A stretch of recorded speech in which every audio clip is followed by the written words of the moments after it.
pay our bills. And we did get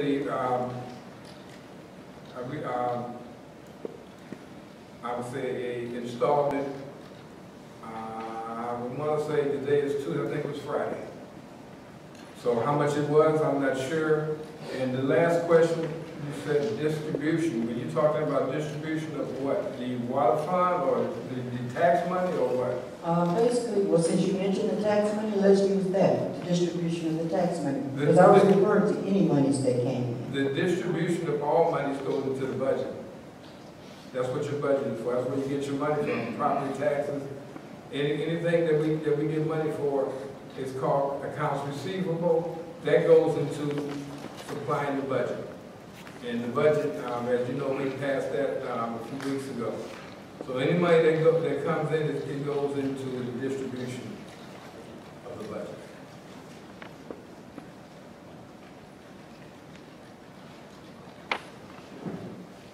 Okay? Yes, I'm gonna have to call you to get some exact numbers. So, okay. Is there any specific? Do you forward to you? No, when you present a FOIA, you present it to the front desk and make sure that, you know, I mean, I cannot give you, I wish I did have all those answers, but I don't walk around with those type of numbers. But I can tell you this, that anybody that comes in goes towards the budget. Thank you very much. Thank you. Anyone else next? Okay. Hello, Mayor, or trustees. I know Mr. Meeks. Clerk. My name is Lester Meeks. I'm president of the Sauk Village Senior Club, the Leisure Timers. We are the oldest club in the village since 1976. We were once had over 100 members. We now stand at 35. We used to meet every Thursday or Tuesday, every second and fourth Wednesday of each month, before Senior Center was closed for reorganization. I was also a member of the Sauk Village Seniors Committee, in charge of the library. When Bernice Brewer became our senior director, I talked to her about the library. I said very few seniors read the paperback books because of the fine print. I told Bernice that we should donate the books to the village library and replace them with larger print. And that's the decision that we made. And one more thing is that I was also on the senior committee, and which is no longer, we have a senior committee no more. So I'd like to know what happened to the money that we had in the senior committee. And thank you for listening to me and hear me out. Is that it? That's it. Okay, in regards to the senior committee, by the end of this month, I assure you that problem will be addressed and taken care of. Right now it's going. It's ongoing. We're trying to ratify a couple of things.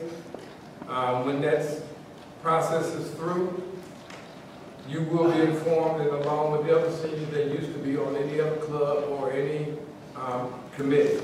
So we will be giving notice on that. All right. As far as,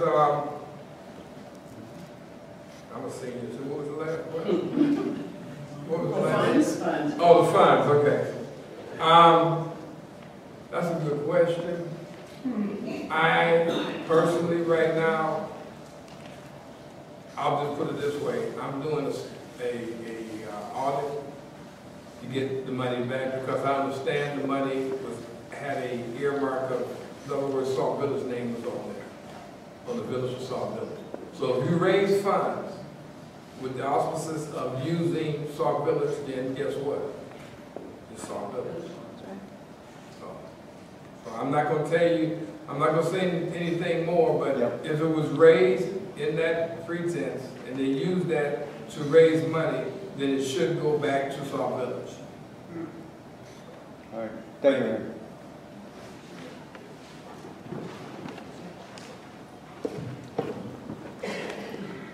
Hi, how are you? My name is Amanda Myrie, and I was trying to find out,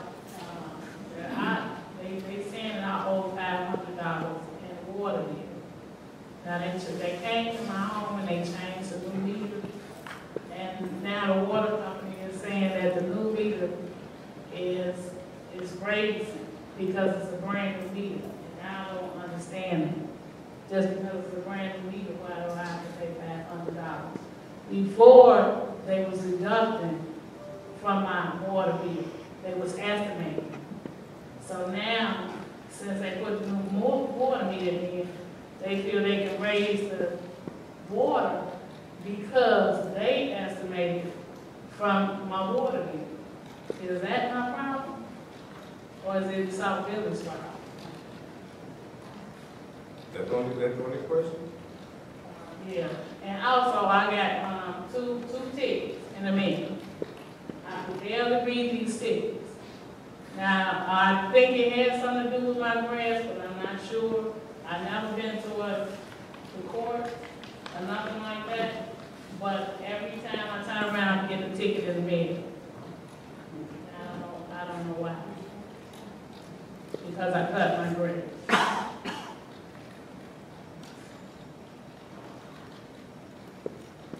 Is that your last name for me? Myrick, M-Y-R-I-C-K. Is that it? Is that the only, those two questions, grass and water bill? Yeah. Okay. How long has your water bill been estimated? How long have they been estimating your bill? I've been out here 8 years. So the whole 8 years, okay, that could be one of the things. Okay, we have to look into that. And so now they tell, I understand what you're saying. They didn't cut your water off, did they? no, not that. Okay, so that's something we have to look into, because it was never read. You didn't read it, they estimated it, correct? So you didn't send a number in or anything like that. Okay, that's something we have to look into. As far as the tickets, you said you came, how did you get the tickets? I get the tickets in the mail. And you didn't? And they came in my name. Okay, you're the owner of the house, right? No. And they never came in my name.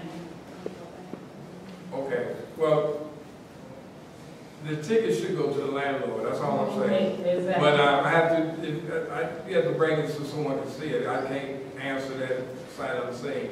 But you said it's hard to read, so I don't understand that. But you can bring it up to the village and we have to take a look at it. Thank you.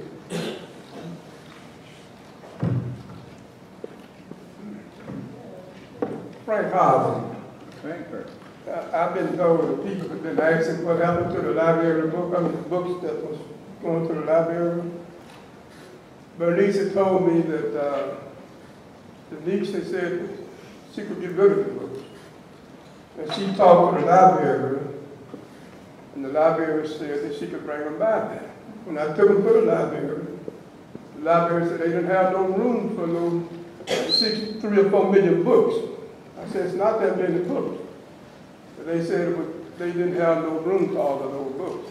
And the lady told me that they would still get the benefit of the money to dump them into the recycle bin. And that's what I did. Now she took about a box of them, and I had a few hardbacks that she would take the hardbacks because it's easy to get rid of the hardbacks, but the softbacks she wouldn't take them because it was too hard to get rid of. So I mean, going to school, I didn't understand why they couldn't just take them and let the school use them for book fair. But that wasn't what they wanted. So I'm the one who took them to the library. The library told me that they didn't have no room for them. Put them in the dumpsters so they would still get the recycled money credit for the per pound. And so that's not Bernice's fault. It's not my fault. It's whoever gave her the authority to get rid of it. Okay, Ms. Hyde said gave who the authority? Whoever gave her the authority to get rid of it. I'm not understanding what you're saying. So you say gave who? The library authority to get rid of it? Whoever gave Bernice the authority to get rid of the book. But no one gave her authority to get rid of the books. That shit, I mean, it She just... said Bernice said she could get rid of it. Oh, okay, well, all right. I'm just glad now, because that was a question what happened to them, so now I understand what happened. Because I didn't know what had happened, and I'm glad you said that you had taken them up there and you explained what happened. Thank you.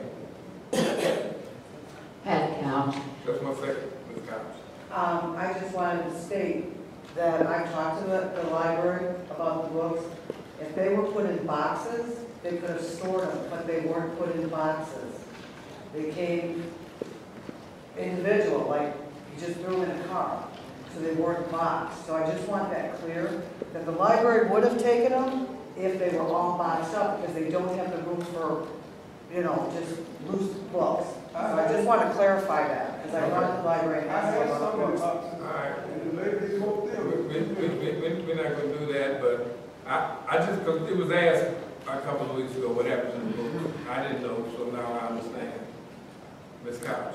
Yes, a week or so ago, you said the senior center is open daily from what hours?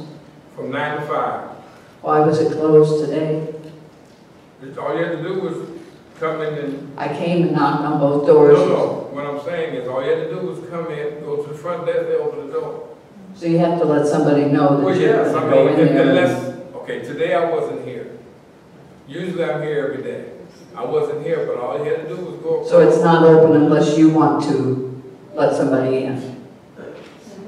When you said it was open 9 to 5, I thought it was open, but I went there, there's a man in there sitting, and I knocked on both doors and he avoided me. So I just wondered why, if it was open 9 to 5, it wasn't open. Thank you. You're not gonna let me explain. Go ahead, I'm listening. I was trying to explain to you. Today, we had an emergency in the village. I wasn't here in the village hall. I was dealing with the emergency that was happening in the village. I wasn't here. However, they have instructions. If anybody wants to use it, the senior center, Monday through Friday, 9 to 5, they buzz you in. That's it. The reason why it might have been locked now is because they're working on the system. They're working on the system here. That's why you feel it's cold here, it's warm there, because we only have one system working right now. That's what you saw the guys that were in the senior center, that's what they were doing, they was up on the roof. But if you wanted to get in, all you had to do was come across the hallway to the desk and say, I want to go in the senior center. That's all it took. Yes, ma'am. Hi, my name is Jackie Glaze. I've asked several times for the house on the corner of Clyde and Yates to be mowed. The grass, I'm not very tall, but the grass is up to here on me. The kids stand on that corner when school starts. You can't even see the smaller kids. Please, could you get that mowed? Also, my street, Clyde, I would like to get speed bumps on that street, please. It's like Raceway Park from 4:30 on. The weekends are unbearable. They speed down the street. I don't even know how they make the turn onto Yates without tipping their cars over. They don't stop at the stop signs. They just zoom. If I can get something done with that. And that's all I have. How long have they been speeding up and down Clyde Street? Just happened? I've lived there 34 years. Okay, so did you tell anybody else that they needed speed bumps? What was their answer to the speed bump? We'll look into it. Well, I'm going to tell you. Well, Kevin told me they can't put speed bumps in. Oh, okay, 'cause that's what I was getting ready to tell you. I don't know what they told you, but they cannot put speed bumps in. You tear by equipment. In the wintertime, the snow is there. I've seen them in other communities, and it doesn't seem to bother their equipment. So I'm just asking if something Okay. can be done. All right. We now have a bunch of little kids living on my street now. Somebody's going to get hurt. And as far as the grass is concerned, they're doing that now as we speak, so we have hired some part-timers, and that's what they're doing, they're going around. I mean, I'll look at to see where Clyde Yates is located, but I'm sure they're one of them. Even if they just get the parkway done, that would I'm be just great. saying, we're doing that, but I'm not gonna promise you that it's gonna be done tomorrow, even the day after, but they are out there mowing the grass down on the areas where no one's living. Okay, thank you.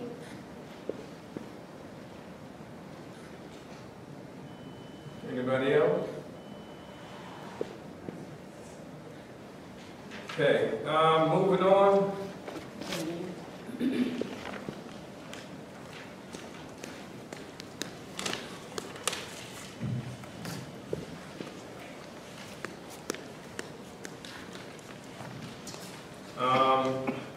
the bids, as we talked about last week, we're gonna have one bid for the cleaning service. It was called Rejuve Cleaning Services. Did everyone get a chance to look at the contract? Okay. And if there's, are there any questions? Because we'll be putting this up for voting next week, and hopefully we can get this started the first week of September. Are they gonna clean the senior center? It's not a cleaning bid? The bid does have the senior center in there, yes. Pardon me? Village Hall is senior center. I'm sorry, Village Hall is the senior center. So, oh, they included Yes, that? I mean, that's one building. They didn't separate the building. Okay. So it's the Village Hall, which is part of the senior center, police department, and the Payload Center. Any other questions? So we will be voting on this next week, and I'll have a contract ready for the gentleman to sign. Hopefully we can get started 1st of September. Yes, sir. Gaining access. What are the times? We're gonna have them clean during working hours. So it won't be done after, in other words, they won't need a special key or anything like that. It'll be done while someone is here. Because they have to get into the offices and things, and I'm not gonna give our keys for that. So we have to come up with a time that someone's gonna be here for them to do that. And that's in this building. And then also with the senior building, I'm sure we have somebody there in the afternoon or whatever, so that'll happen, and then quite naturally the police department. So the times will be when someone is gonna be there. So it won't be any after hours. Now saying that because, certain programs, certain things are going on in the community center. But if there's not anything going on, there's no one there. So. Okay, well then hopefully we can have that done. I mean, we have to sit down, and that's a good question, because let's sit down and find out from you. Because if it's doing the day, it's not a problem. We got a key, we get a key to get them in, Now, on the weekends, no, they won't be doing cleaning on the weekends, but then again, I'm sure when you have something, they clean it out themselves. Yes. Any other questions? Okay, as I said, next week we will be, that'll be on the agenda, Madam Clerk, to vote on the contract. Also, I just wanted everyone to know that his bid also included supplies and any equipment that he may need. So his bid, if you add it all up, it included supplies. Before we had to buy our own supplies, this is included. All right, Trustee Bernice Brewer, Public Service.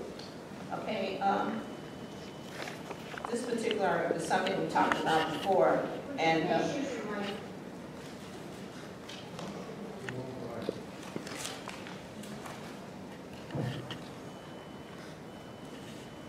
access to village files is something that we talked to you about before, that it's difficult trying to get some documents when we get our packet on Friday.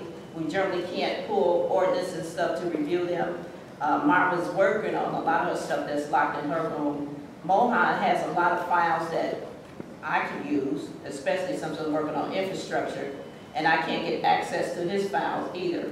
The fire room is locked. I can't get in there to take a look at any of that stuff.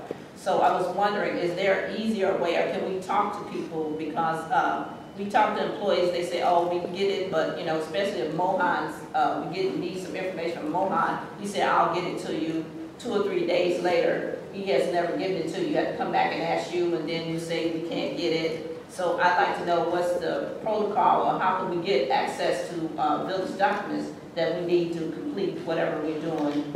And that's something that should be on the table. And also the print capability. I talked to Gerald And he said that it's just a matter of letting us know, you know, what we need to be hooked up to in order to get it printed, because it's easier for us.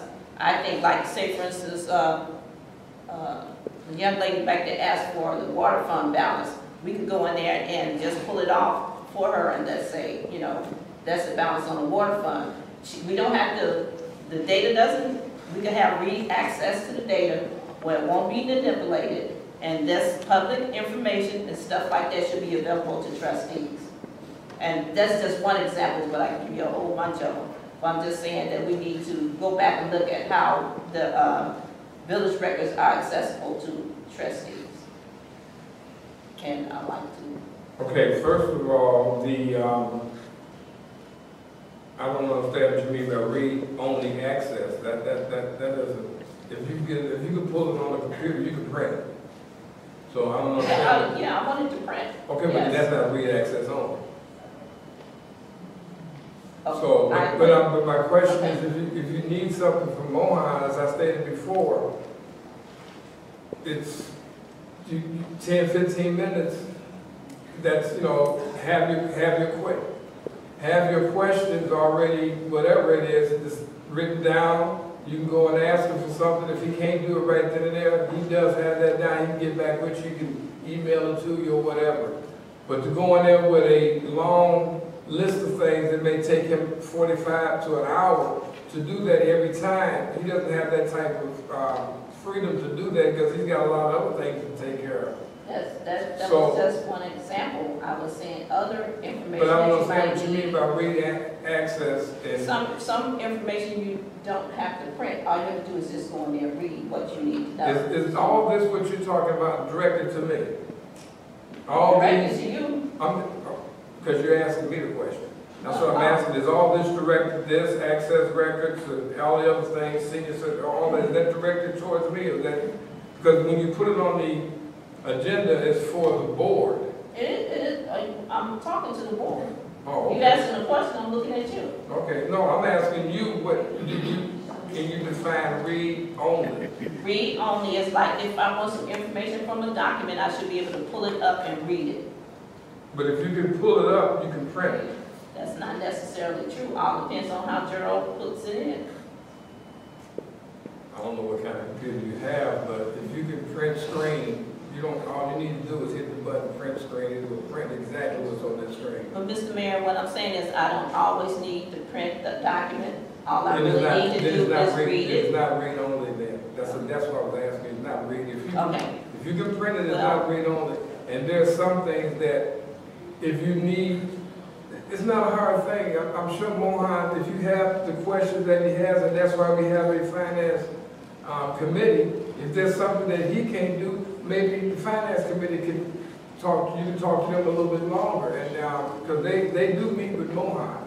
But to go in there and ask him for everything, every single day for 35, 40 minutes each day on something different, I mean, that's taking his time up, and he Point has of a order, lot. Mr. Mayor, I don't go in and ask Mohan for 35 or 40 minutes. I'm asking for some documents that I can be able to look at. The fire room is locked. The files up there in front are locked after hours. Why can't you go in the fire room?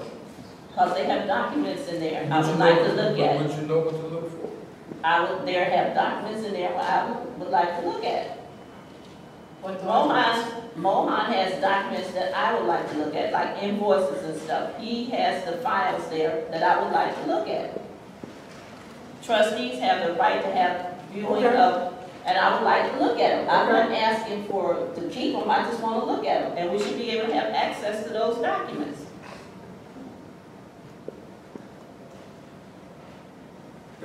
I'm not, you talk to the board, because you're talking to me, we could have made an appointment, you didn't have to put this on the agenda, but that's what I'm asking, you talking to the board. I'm talking to the board, yes. Okay. Mhm. And I'd like to have access to village documents.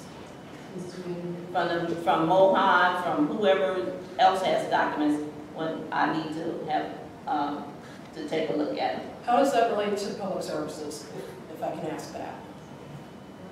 How does that relate to? That has, You have this listed under public services, so That's that's the your way- committee, so that's why I'm asking. that's the way It they wrote says the agenda. it's I want copies, I want to take a look at village records. That has absolutely, that's the way whoever wrote up the agenda. I said I wanted to take a look at village document.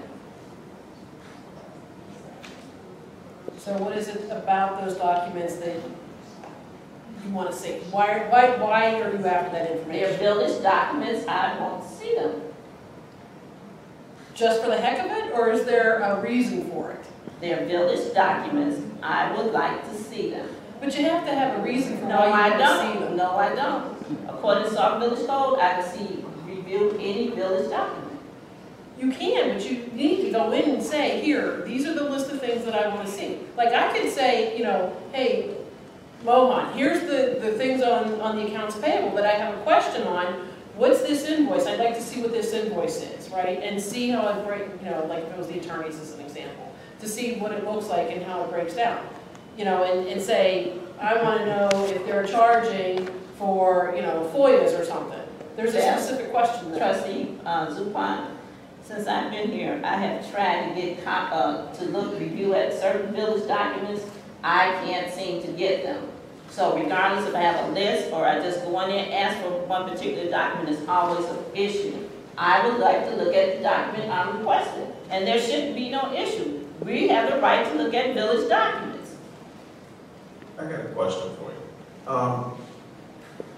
Was the document, did you ask a specific person for a specific thing to provide you a specific information, or did you need to know where to go get it? I asked both ways. I asked where can I go and look for the document, and then I also asked for a copy. At first I asked for a copy of the document. They said they didn't have it. So I said, well, where can I go and get it? So they directed me to there. So I went there, and the files were locked. This was after hours. So I can't get my hand on the village documents. But normally if I email Mohan or say, hey Mohan, can I have this by Friday next week or whatever? I know normally he can do that. And Sherry, if I have a code question, I recently had a couple of code questions for her, and she provided the information, you know, not right then, but a couple of days away. I don't know how of an emergency, you know, that you need the things, but I just don't know exactly what type of accommodations are you looking for. When I ask for a document, I like to review it. Simple as that.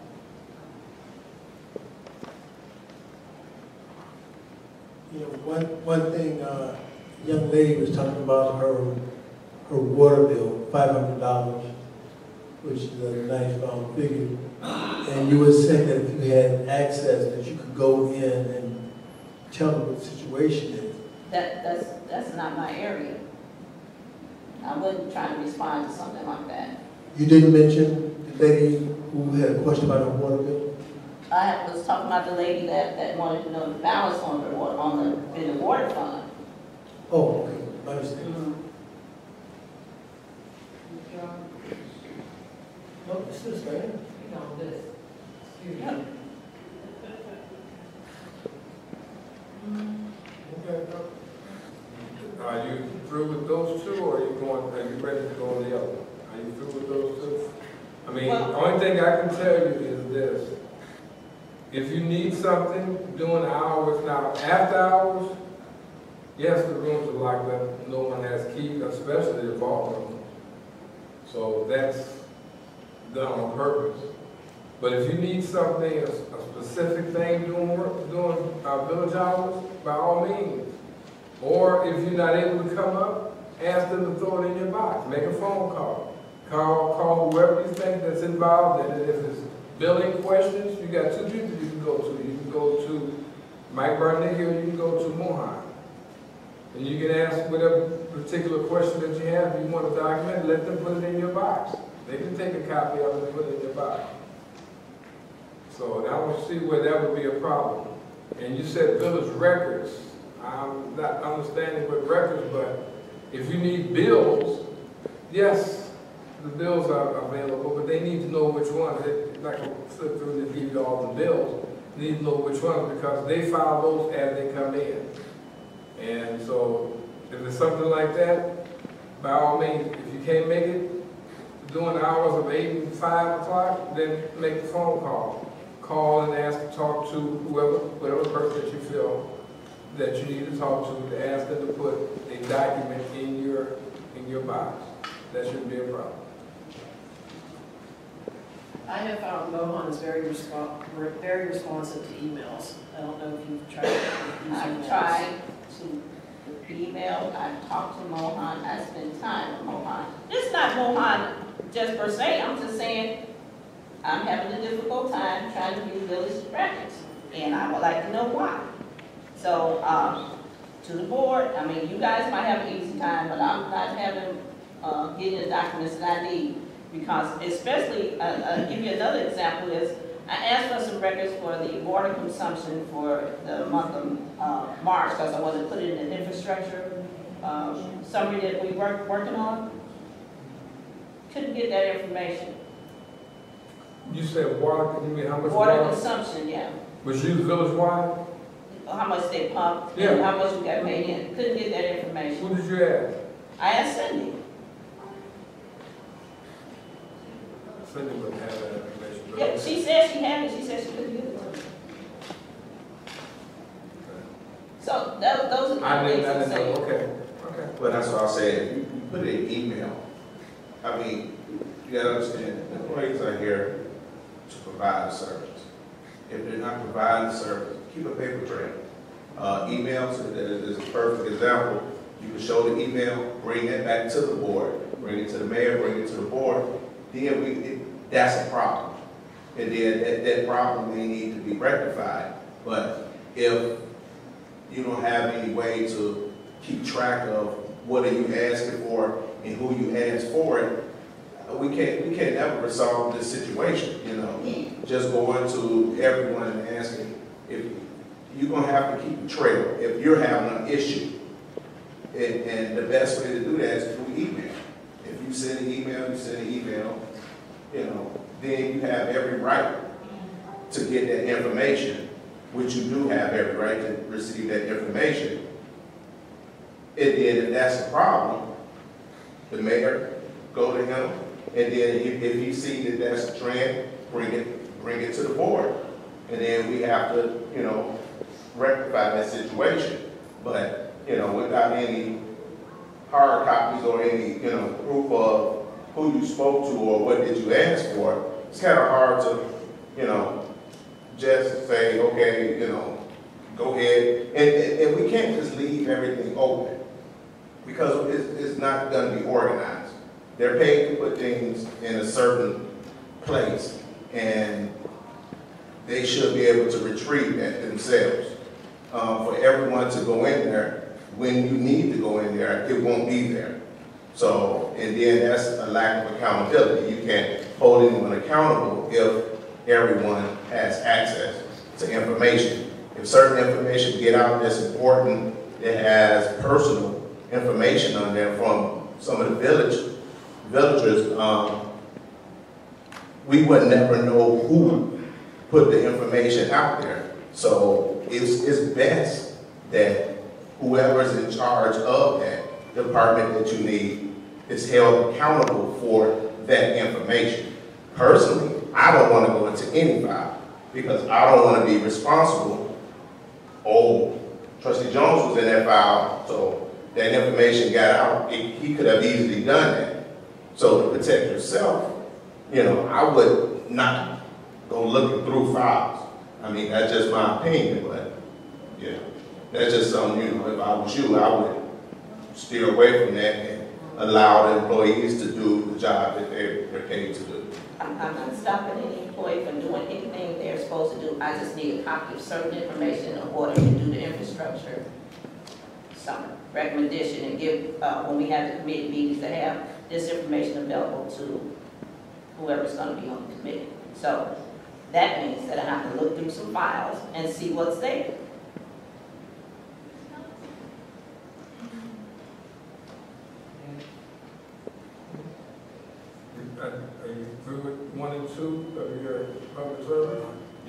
Yeah, so I'll just, from now on, put everything in writing. You should, I mean, that's the best way to do it. Okay. This way you have a paper trail, they have a paper trail. If it's not being done, then we can go back on something we can find out. Then Sam said. Seriously. Just, And emails, that's built in with emails, Mhm. right? You know, that's why everybody's saying Yes, emails. yes. Anyway, okay. okay, the number, senior center, you through with one, right? You Yeah. through with- Okay, senior center organization. Okay, I provided you the final on the senior center policy and procedure. But first, before we get into that, I also gave you a copy of the U.S. Bank statement where it shows that the account was closed back in May, but nobody has returned any funds. I checked with Mohan, and he said he hasn't gotten anything. So That's alarming. it was closed back in May. And I talked to the people in charge of the committee before, and they said they're gonna get back to me, but nobody has reached out, so I don't know what's going on with that situation. So, we want to might look into it. Anyway, Okay, I just wanted to, it says U.S. Bank, I read it Okay. all, but I saw a withdrawal, okay? they withdraw everything back in May. Yeah. Account closed. Okay. Okay, and, Question. Question. I don't want to say the names out loud if I you do didn't say know. the names. I'm just saying, Yeah. you know, do you have names that was on the bank account? the bank account is made out to Sauk Village Senior Citizen Committee. It's under their name on a business account. But do you know But- who the authorized signers are Right. on the account? I do, yes. Okay. Mhm.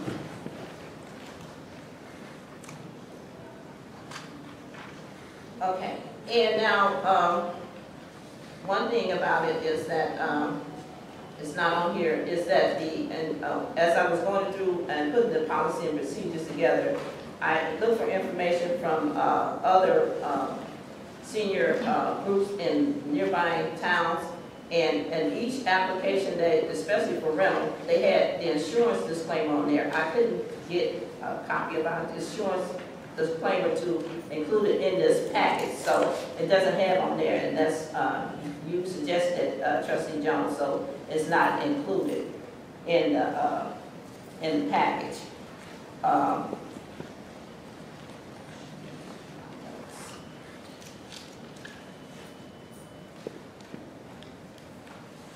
So that's something maybe we could look at later, but it should be in there. It should be a part of the package. What is the insurance disclaimer? You know, what happens if something happens to the building, that should be included. If something happens to the building? Building, or it happens to a person in the building, or something like that. Most municipalities, they usually have attachment to the rental policy or something that includes insurance, and a lot of times it all depends on the kind of event they give. They usually make them buy their insurance, or either they say, well, my insurance is covering this. Our insurance will cover you under this. So that should be included in any application that's given out on behalf of Sauk Village. The next thing is, I guess we can go through there's a list of organizations that use the senior center, but nobody pays, everything is free. Now, before there has been a lot of controversy about who should be using what, and what I did was broke it down to the different groups that's using the center, and I'd like your comment on this one, because Trustee, are you going through this, or are you on the agenda? on the agenda, I'm sorry. That's what I'm saying, but you said, okay, so now are you explaining this, the senior set of policy and procedures, or are you going what you have on the agenda? I'm going with, but I got on the agenda, and it is, back, both of them are like simultaneous. But this is, you just gave us this. So you going over this now? That's not in there. These No, but things- you're saying that there's a list of things that are in here. That's what I'm asking you. Are you going over this now, or are you going over from the Mr. agenda? Mayor, that, you said you wanted August 15th, that's today's date, that's the final I was policy decision asking I'm which giving one you you that. going over. Okay. Which one? What you I'm going doing? over right now is the senior center organization makeup. Okay. And this is not included in the package because I didn't know how to do it and everybody around here was in disagreement. So I think that we should figure out how we're gonna charge user, if we're gonna charge them at all. So the first one is a resident who lives here, but the majority of the members live outside of the village. They come from Indiana, 75, 80 miles away. The second one is a non-resident, but all their members live here in the village. So I'm sorry, can we talk about the groups? I'm assuming the first group you're talking about is the Bluegrass group? I didn't name any names, I'm saying, I'd rather not name any names. I'm just having residents, okay? I'm just having makeup, okay? The second group is non-residents, all members live in the village. The third group they are residents, but the members are suspected of politicking. And I was told not to include anything related to politics in the package. And the fourth one is non-residents, is a combination of residents and non-residents that use the center. And the last one is that organization is they're not residents, and everybody who uses that in their group don't live in the village. So you have a variety of different people here that use the village at charge to the residents, and we don't know how we should deal with that. Okay, well, I'm trying to figure out what is it that you're trying to say. Are you trying to not include them, or are you trying to make up special rules for them? Or because all these things here are different categories, and we just have to guess which ones you're talking about. But are you trying to come up with special rules? Are you trying to? No special rules. So why'd you list them then? I mean, that's my question. Okay, you got residents, majority members live outside the village. What are you trying to say, that they should, their rule of this, are they able to be part of the community, I mean, the senior center, or not be part of the senior center? That's what my question. The reason I broke it down like that, because certain people were able to use the senior center when other groups weren't. So we need to put some kind of, not put, but follow the Illinois state statute, whatever. It's either all free or everybody has to pay. Certain people couldn't use the group and use the center, and that's the days now they tell them they couldn't use the center. And I just didn't know, should we be charging them? They told them they had to rent out the center, which I don't think is fair, because everybody else uses the center free. Why couldn't this group use it free? And everybody in that particular group lives in the village. That's what I was asking. That's what I'm asking. Are you trying to put rules, or this is what you're trying to do, add rules for these different categories? I'm not adding any rules or anything. I'm asking you guys to discuss it and how we should handle it, because residents are going to get upset when you come in there and say, oh, you can't use the building, you have to rent it. But when other groups are using it free.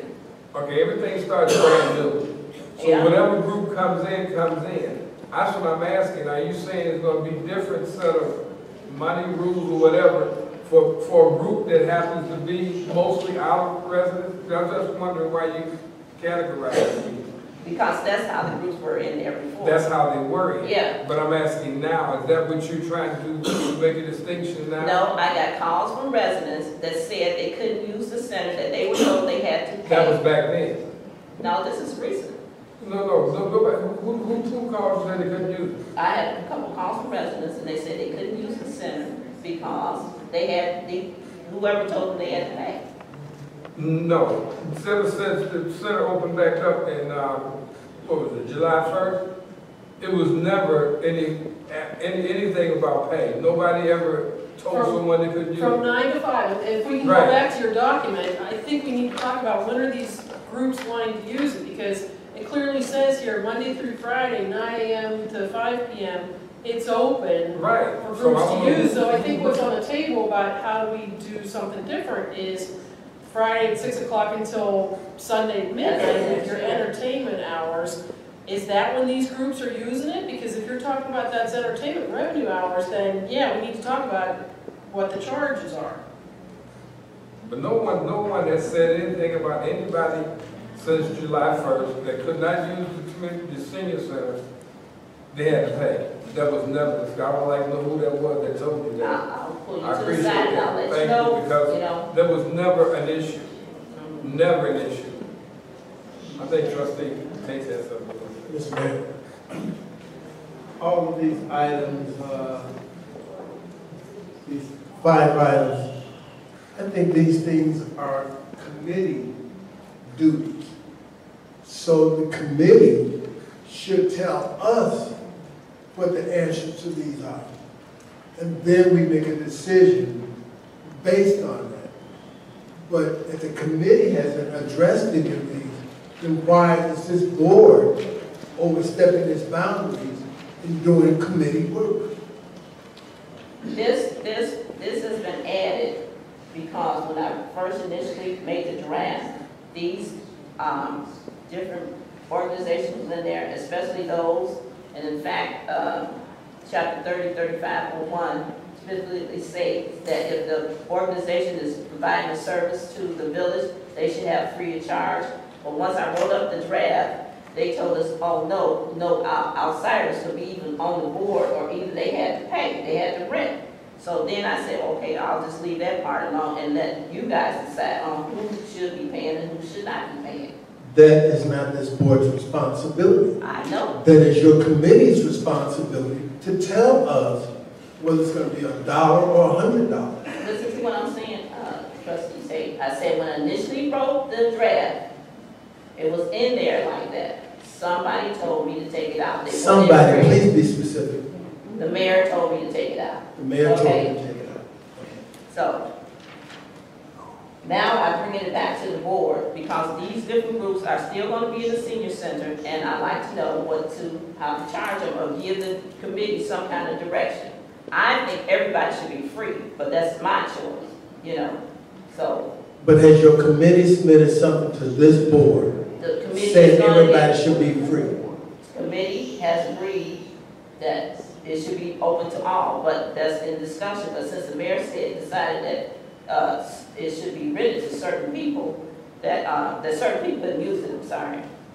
That I said that certain people couldn't use it? certain people couldn't use it. I said that. Yes. Mm-hmm. I don't remember ever saying that certain people couldn't use it. Well, that group couldn't use it. I don't remember telling anybody they couldn't use it. Was it a Okay, let political me, group? I mean, because, yeah, people, and not only should it not be in this document, but no village property should be used for politicking, to your Okay. point. That's right, I This did say. particular group that the mayor. That I did say, no Okay. politics, yes I It did. was in the original document that said we was gonna do a forum like they've been doing for years and stuff. So this particular group wanted to have a little bit more done, and you told me to take it out of there. Yes, I did. Okay, and that's what I did. Okay, So now, now we go back to 3, let me- and they were suspected of being politicking, but I don't know if they were Okay, not. let me explain the reason, maybe I didn't make myself clear, and I'm gonna try to make myself as clear as I possibly can at this point. The senior center, which has always had their own committee. We've always put, up until recently, we had a trustee that would be a liaison from the seniors to the board. If the seniors need something, if that committee wants something, they need the village to do whatever, A, B, or C, this particular trustee will come back to the board, as in all other committees, and ask on behalf of the seniors that they need X, Y, and Z. But at no time should a trustee be in charge of the senior center that way, because that's ad hoc. Your committee was public services. This I put, and I asked you to chair that so you could be the liaison for whatever committee that came up with, but they needed a guideline, that's what I'm thinking this was for, a guideline to go by that's voted by the board that this is something because it is part of the village. So they need a guideline to work on, and it would stay away from the politics or anything else to have anything, because you were right. There was a group that wanted to use it, and what you're talking about is one thing. One thing you're talking about is every 2 years they have a forum. That's different than having around election time, because election time is every year, that they have people or they have someone that come out and talk about what they want to do or politics. That part, no. Not to have a political forum or whatever over there. The political forum that we had was something that we had here in the village hall that was ran by that particular group at that particular time. But I'm not going to let someone have a political, lack of a better word, rally or whatever, there when they feel that's election time.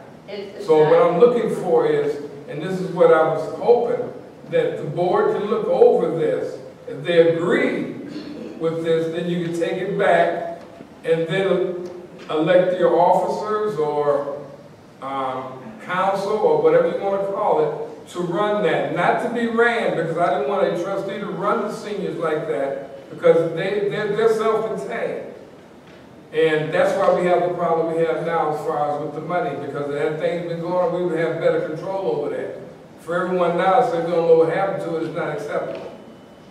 Because somebody somewhere is an account, has a name on it. So someone pulled it out. That I will work on. But I don't want something to be a standing or whatever for someone to have their own coalition. That's not what the seniors is about. Seniors, they come in, make it simple. I'm not looking to make all that kind of, I see where they made a pretty decent amount of money. What did they use it on? They didn't give it to the village or anything, but they used village services. So I'm not looking for that. I'm looking for them to be self-contained. They raise money, they have another event. That's what they use the money for, to have an event. They have activities, they have fundraisers. As I stated before, the fundraisers can take them to the ball game, can take them to outings, rent buses, go downtown. Those are the things that the seniors would like to do. Not to sit up and just raise money for whatever reason. Seniors are supposed to be able to, when you become a senior, that's what you want to do. You want to go places. That's what you have a senior citizen center for. So you can congregate with the people of your own peers, sit back and talk, and plan to go on outing. And I had made that clear, and I said that to you before. I'm in agreement with you, but the same, I'm sorry about that. The same groups that were in there before are going to come back, and they should be free. It should be free to everybody, regardless if they don't live in the town. Who charged them before? I'm still going by the conversation I had with a resident who said that if she had to use the senior center, they told her she had to pay. I'm just going back what I'm told. Okay, I don't know. Okay. I've been on the board for quite a while. I did not know any senior organization that had to pay to use that. Now, if you're having an event, you're having a party, or you're renting it out, and it goes like anything else, you rent it out. But I know that they were actually paying to meet. No. I never heard of that. Yeah. Okay. Well, like I said, I wasn't involved in a lot. I got involved a couple of times when I was asked to come and intervene, but that's a no. I'm like, why would you charge seniors on fixed income to come in and pay? I mean, if they want to have a party, they want to make it exclusive for their party, that's different. And they fill out an application and they rent the place out. I'm in agreement there. Well, I think that the Bluegrass Group is a perfect example, because that is during what we're calling entertainment/revenue hours. And I'm sorry, is it every Sunday? Is it the first Sunday of the month? Is it every Sunday? The reason why, so that can get straight to, the reason why I did that is because at the time we didn't have anything in place. And they wanted to come out and meet. So now, once the rules and regulations get in place, if that's what the senior council wants to do, is charge them to come on off hours, that's different. But right now, it's open from 6 to 10 on Sunday for them because they came and asked for it. I haven't seen them, I watch it, I come back on Monday, I have not seen anything where they're towing up anything. Everything's put back in place, everything is like it was never no one there. Now, Yeah, quite naturally, if it is, then yes, I'll say something. And my only concern with the after-hours revenue, entertainment hours, which includes the Sunday nights, would be, when you're here during the week, Monday through Friday, the building is open, it's being heated, lit anyway, because, we're running the village, versus these other hours, we have to heat it specifically, we have to light it, so there are extra charges that are incurred. So I would worry that, while I'm sure it's an enjoyable event for everybody there, at the same time too, should we ask for a small amount to try and offset some of those utilities that we're paying Well, for? okay, if you becomes the do, question. and I can understand that, if you're gonna do it that way, I mean, first of all, where they gonna get the money? Now, if they're having a fundraiser, and they wanna, donate or whatever, I mean, it costs to heat it, you're right, it costs to use the lights. But that's a small cost. I mean, if they're renting it out, then that's a different thing. But if they're having a spaghetti dinner or something to that effect, and they're trying to work towards getting tickets to maybe go to the game, or getting tickets to go on a boat ride down the Navy Pier, or go to the Art Institute, or go to the museum, if they're using it for that, and they can show that, I have no problem with that. Because they're using the house, they're going to raise money to do those things. So That would be a senior committee thing, that means That's that what I'm talking they're profiting to make, they're profiting for their committee to go otherwise instead of senior sponsoring something like that. That's why I said the seniors should, if you're going to do that, if you're going to do something like that, it would have to have a means to an end. Not just to just have money in the bank. If you're raising it for something, then it should be a purpose. But I just don't like to see that we're charging seniors. If they're going to have something that's exclusive, then they're renting the center out. Like they pay those center, the same thing, they rent it out. And that's what they're going to do, fine. But if they're having something that's a means to an end, and especially if they're raising the money with Sauk Village name on it, we need to find that out too. Yeah, so whenever committee comes in and have an event, and especially if they continuously do it, they have to do what the committee know, the council know that they're doing. Suppose, let's say for instance, they donate. The people that come to their event is donating. You have to ask for donations. Nobody's gonna walk in there and donate anything. And you have to be asking for donations for whatever reason. Then you should make a reason. Have them make a reason. I mean, that's just so I can fill my pocket. But then they're doing it on a revenue weekend, like she said. And Well, if it's on the weekend, then yes, then you can ask for that. So if you're going to grandfather, and I'm sorry, I'm no going to pick on, grandfather. well, but then you've got to talk about what you've got right now and how it fits into what you've written here, because bluegrass as it stands right now doesn't fit into what you've written here. The mayor gave back temporary spot, so I don't know how to solve that. So that's grandfathering them in. Well, the bluegrass is, like I stated before, bluegrass is there now on Sunday. I mean, until we come up with something, they know it.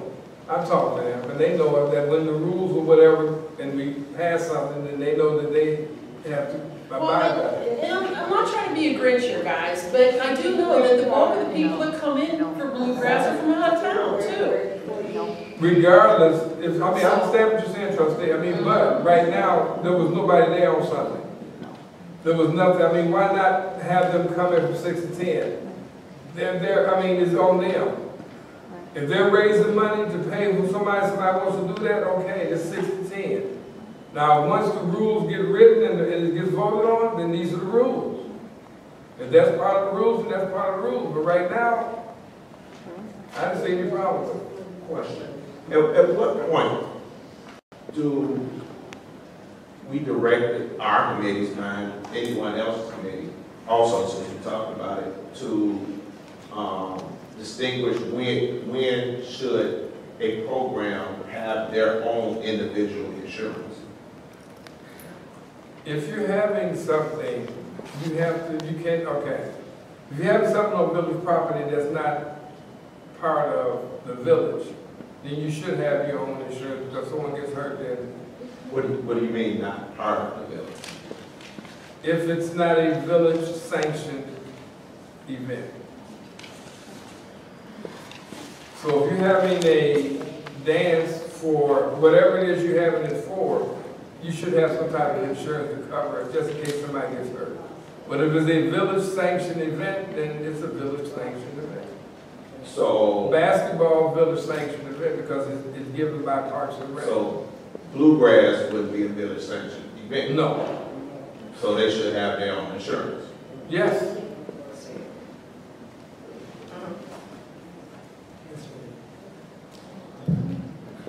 You know, the conversation has kind of circulated around.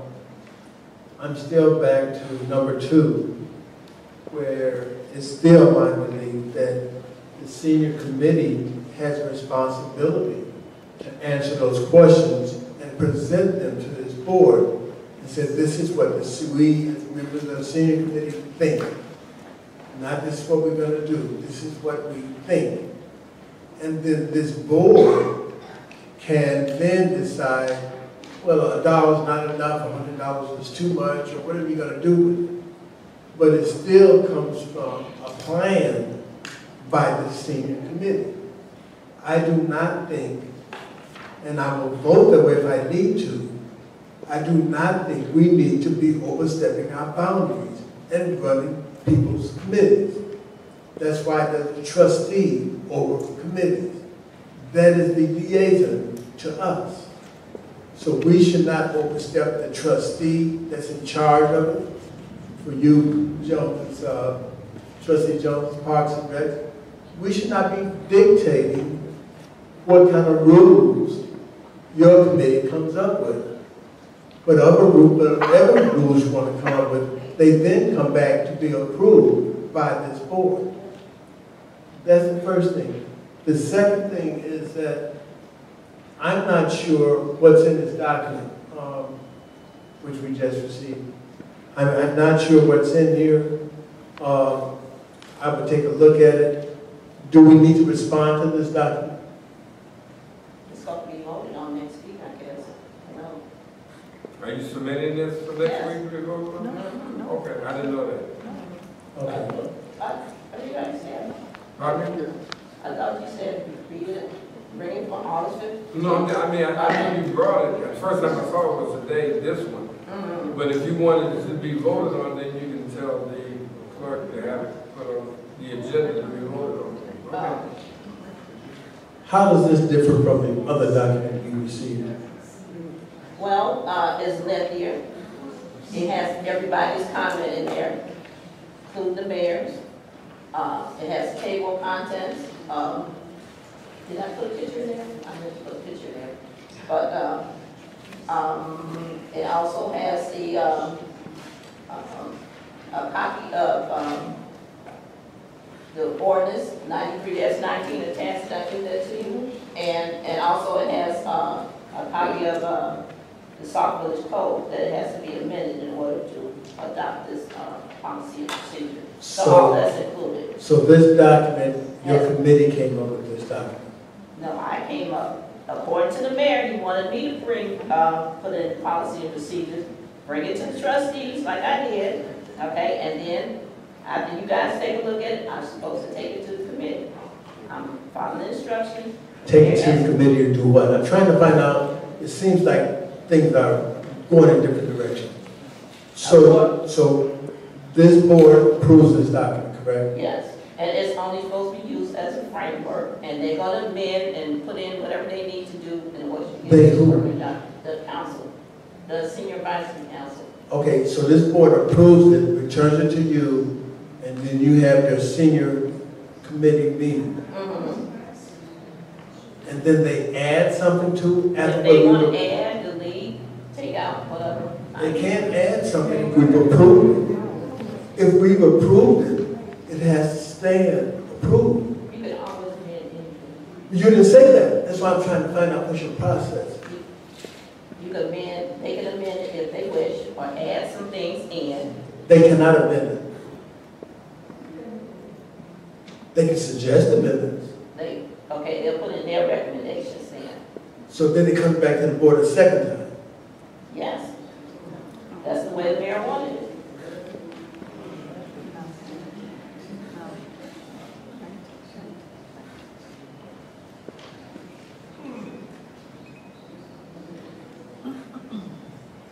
Okay. We need to eliminate some of the red tape. We need programs for the seniors, we need programs for all committees. It needs to be simplified. Do you have your committee together already? I have people who want to be on the committee. Okay, see, I would suggest getting the committee together first.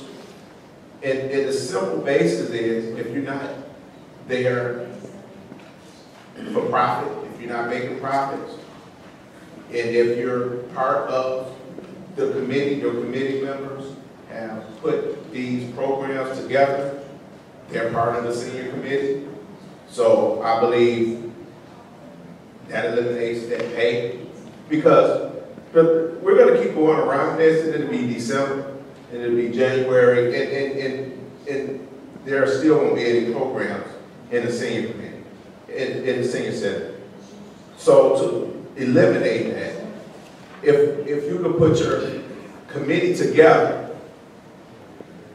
to eliminate, so you can vote, your committee can vote on these ideas that are here and run it as is going.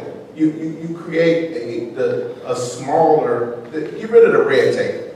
Just have basis in there of you don't come here, you can't make money, you're not gambling, you're not doing any politicking. Let's get something rolling. And then your committee put something together and present it to the board. Trustee Jones, when we first started this, when I first started this group, I had a committee together, and they came up with most ideas in the document I gave you. I gave it to the mayor, and he wanted to change a bunch of things, and he said he's changing it, add his changes in, and then let the trustees sit it and send it back to the committee. A lot of the things that's in that document came from the original, well, the committee the people that I selected. But a couple of times, when the mayor came to the meeting, he said that we couldn't meet because there's no policy and procedures in place. He wanted to see those before we could have a committee. So once I finished drafting that up, I gave it to the mayor, then I gave it to you guys. Now, bringing it back to the board to get approval, and then I'm gonna take it to the committee per the mayor's request. Now, you guys are suggesting something else. But technically, I mean, the committee can't really have anything to do with it if they're not officially a committee. I mean, you know what I'm saying? I mean, so I would try to get the committee first and have them take the open meetings, everything on the internet and everything, and write them in as committee members, and so they can vote and get the policy together.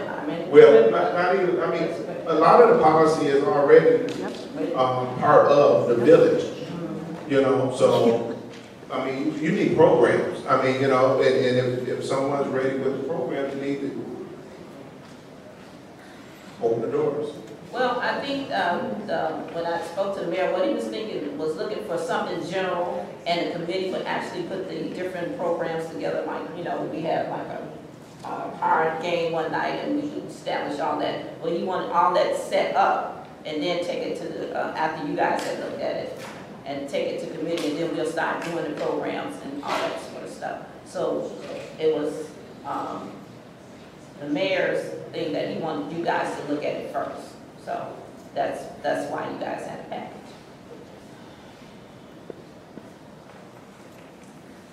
I know that you received comments from several trustees on the first go-around. Were those incorporated into? Everything's in there, yeah.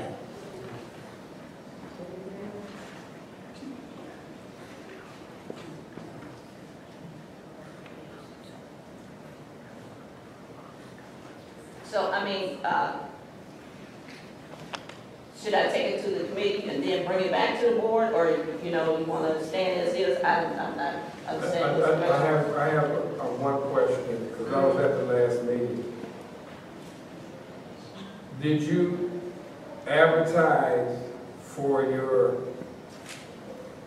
senior advisory council? Yes, I'm set up here in. No, I'm just asking. Yes. Because when I sat at the meeting, there was a couple of people that were there that stated that they weren't part of it. Who chose the senior advisory council? Who picked them out? In other words, how did that become? They was chosen from those who sent in applications, Letters of consideration, I shouldn't say application, letters of consideration to hold, to be on the council, and exactly I got 5. Okay, so I mean, my question is, so of the 5, all 5 are on the council? Yes. So then, because that was the reason I asked, because who came up with the officers? I mean, who voted officers in? Well, initially, we voted officers in, but then you said you can't vote officers in unless you have policy and procedure. So they said, okay, well, we'll just wait till, you know, the trustees and you do your thing, and then we'll come back and vote again, and that's what we're waiting on. I would like to see, I'm sure there's more than 5 people in the village that wants to build a city. I only got 5 letters. That's what I took off. That's what I was looking, I mean, if it, and, you know, then, so someone asked a question, because it was as you was there, who made the decision that this person was a councilman? I took off 5. And I do believe I'm supposed to select the committee. No, who made, that's what I'm asking, so it was you then, that's all I'm saying. Yeah, I That's took all off I'm 5. saying, you made the selection of who was, okay, that's all I was asking, okay. Trustee Brewer, are they all residents that are on this council? Yes, everybody except for the secretary, but I haven't spoken to her yet, so. I was told, and that's another thing, in the original document, I had that we could have 9 residents holding office, but I had to take that out. So at that time, we had voted her in as a secretary, so now I haven't talked to her yet, so she's aware of it, so we might have to go back and revamp that particular portion of it. So your council is going to be residents? Everybody's on there as a resident except for the secretary. Are they all seniors? Everybody, yeah.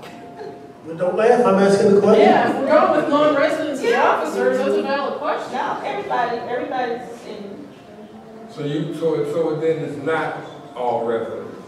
everybody on the council is a resident, Except the secretary. except for the. Then they're not all residents? But we're gonna vote again because they haven't got the policy procedure. Remember you came to the meeting, you said, oh, they can't be council, so we said we'll re-vote, we'll vote over again. Okay, I'm just, the reason why, that's what I'm saying, because I know there should be more than 5 people, but you said you got from letters of people that had to submit, I didn't know you had to submit a letter, okay. I would make a suggestion that you put a flyer together, save it as a PDF, send it to the clerk, and ask her to send an email blast out to her distribution list to see if you get any more interest that way. Because generally speaking, it's, you know, talking to whoever might be over there, the people you know, and whoever shows up on a Tuesday night. That's a limited audience, and yeah, that's a limited audience too, but it's a little bit broader than what your current audience might be, and it might get you a little bit more of a response. Are you making it mandatory that whoever's on the council must be a resident? Excuse me,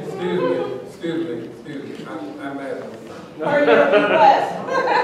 Per your request, that's what you requested. No.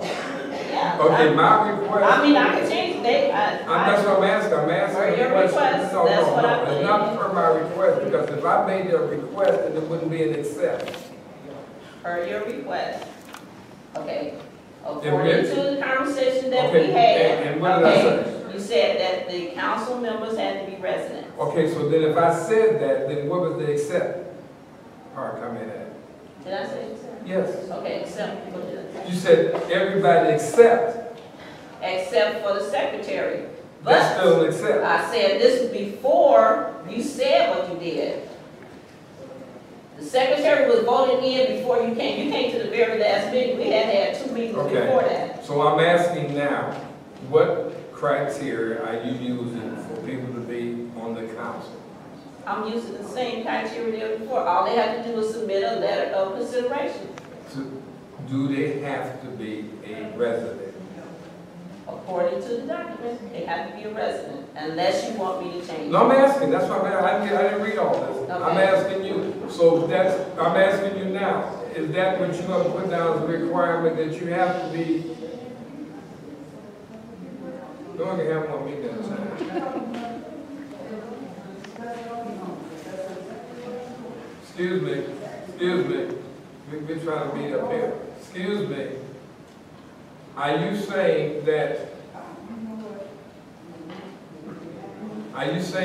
anyone on the committee, anyone that gets on the committee, that's what I'm asking you. So now going forward, they have to be a resident.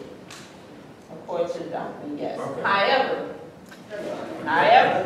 Okay. I would like to change that because we talked to you about it, because there are some I have no people. problem, I have no problem with that. There are some people who want to be on the council who have contributed to the old senior committee, who knows a lot of stuff. Okay. So we would like them to continue on, but, we're gonna find a way so they won't be a voting, Whoa.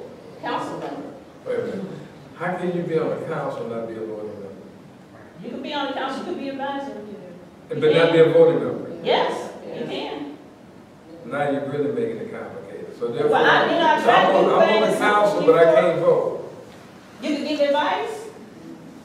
You can. It works that way. Okay, all right.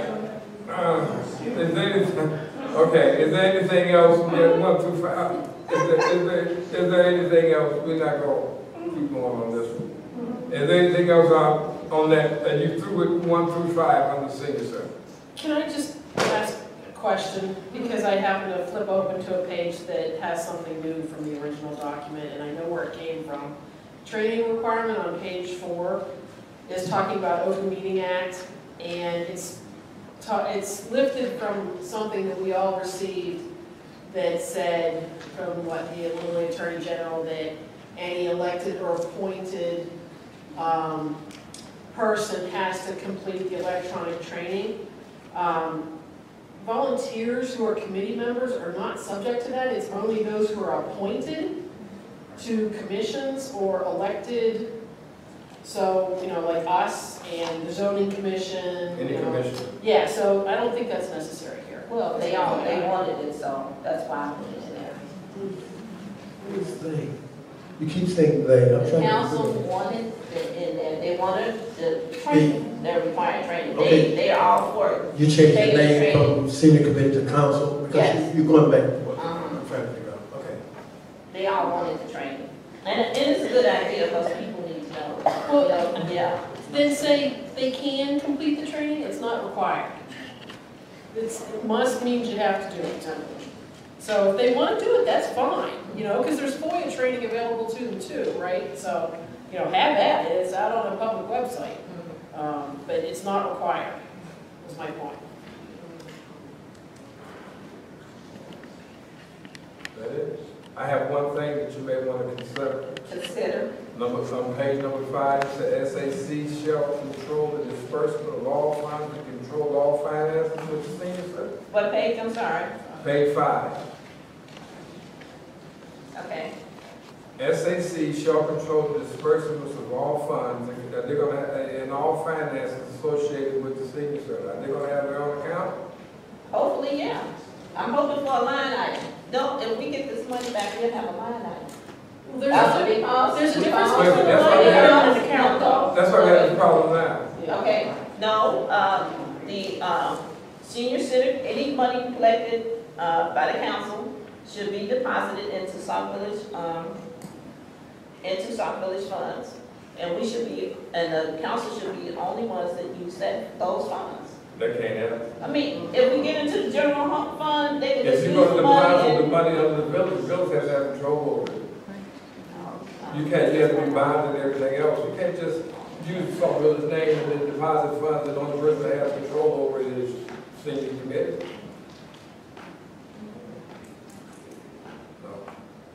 Because what you're doing, just like now, you say you raise, they raise money in the account of the village of Sauk Village, senior committee, senior citizens committee, and we can't get any money back. We don't have the money. What happened to that? That shouldn't have been that way. So you're just doing the same thing over. So if it's going to have an account, then it should be somebody there on that account that's affiliated or bonded from the village. So not saying that they cannot be on that account, but you need two signatures, and one of those signatures needs to be somebody that's either employed or someone that's bonded. Well, let's be clear, because I think I heard two different things, and that's why I want to ask. Are you wanting a separate account with U.S. Bank, or are you wanting a line item that Mohai tracks and can give you transactions and the balance at any time you want to know what it is, and it all flows through the budgeting process? I want a line item. Yes. Okay, so that's not a separate account outside of Yes. village coffers. Shall control disbursements Yeah, that's the difference. of all funds and control all finances associated with senior centers. What I'm looking for is to have the account be a restricted account and only be used for the senior center. That's one. That's not a problem. Okay. I'm not saying that. So- But for the senior committee, senior council to have control over disbursements and in receipts, it shouldn't be that. Well, we have to keep an account of it. You just got to say you want a line item. So Yeah, if you we have need to- X, Y, and Z, you got it in the account, go to Mohan and tell him I need this. And he can write you a check or whatever. No, wait a minute. No. Why would you need to write your own check?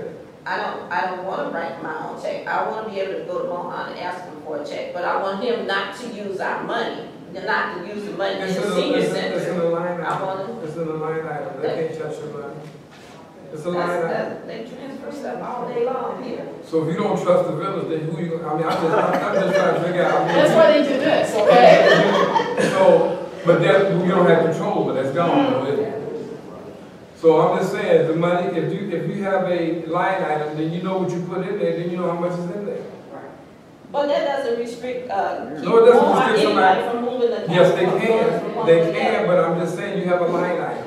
Okay, so in other words, the funds that we raise for the senior center will be restricted, only used for the senior center. Is that what you tell me? No, I'm saying if you need to use the money for whatever, and you have the money in there, Parks and Recs usually, they go and they get reimbursed because they have a line item in the budget. And the money in the senior center will not be moved somewhere else and used somewhere else. Like I said, they try to tell you that I can't tell you what another person may not do. One thing I can tell you is that you have a line item. If you got $5,000 in there, you need $3,000 for X, Y, and Z, then you get $3,000. Now, I'm hoping that they don't come to you and say, we used your money. But I mean, you know, what can you do? Okay, so you would like. But to I take don't out see that I don't line? see where the senior should have total use and not go through the village if you got the village name on it. Okay, so would you like me to take that line out Yes. and rephrase it too? How would you like me to rephrase it? You don't have to rephrase it. Just take it out? Yes. Okay. And you raise money and you turn it in, and you just make sure that, you know, when Parks and Recs turns money, they bring money up here every week. When they turn it in, they get a receipt. They know how much they got in there. They don't, I mean, I don't think they're worried about it when we gone, I mean, you know.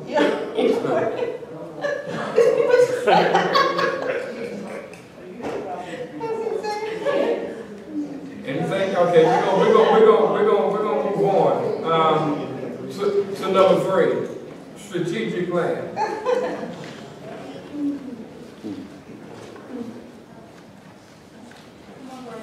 Is that still you, under number 3? No, I don't. Is that you? Oh, organization chart. I was talking to,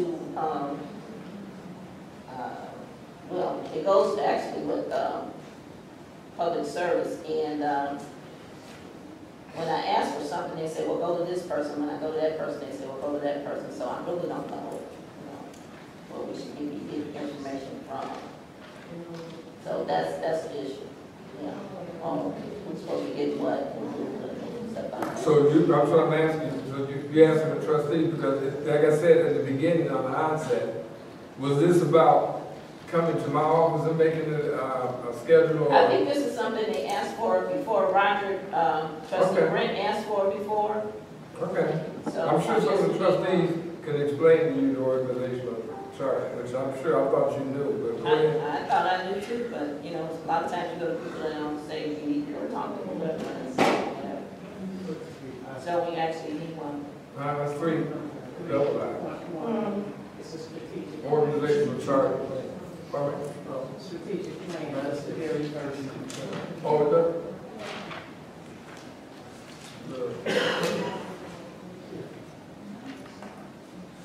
Or she said she didn't have that for strategic plan. Oh, so she just go on organizational chart. Okay, I'm sorry. Can we back 1 second for clarity? So with the Sauk Village, the policy and procedure, what are we doing with this now? Just reviewing. It's on the next week's agenda. So we're gonna vote on this? Yes. After I take out an item on page 5, I think it is. Are you talking about the book? Yeah. She presented it to you, and I guess, and she said she wants it on the agenda next week to be voted on. And I'll take out one item and I'll give you a new page 5. So she wants the board to vote on the policies and procedures. So I can take it to the, council, All right, the board first. and then I'll take it to the council, and then they can do whatever they want to do. I would suggest you After take it to vote? the council first and then come back to us after they've made their recommendations. I understand what you're saying, but that's not what. No, I said that, but if you haven't meeting this Thursday, correct? Yeah. Okay. And this Thursday, you're having a meeting with? The people who want to be on the council and let them know about the policy and procedures that presented to the board. So are you gonna have any other record? Okay. Yes, sir. If there's a meeting Thursday of the Senior Advisory Council, and they're going to take a look at this packet, then why are we going to vote on it next week? That's what I was saying. When we don't know what they're going to say? But it's just backwards. It's absolutely backwards.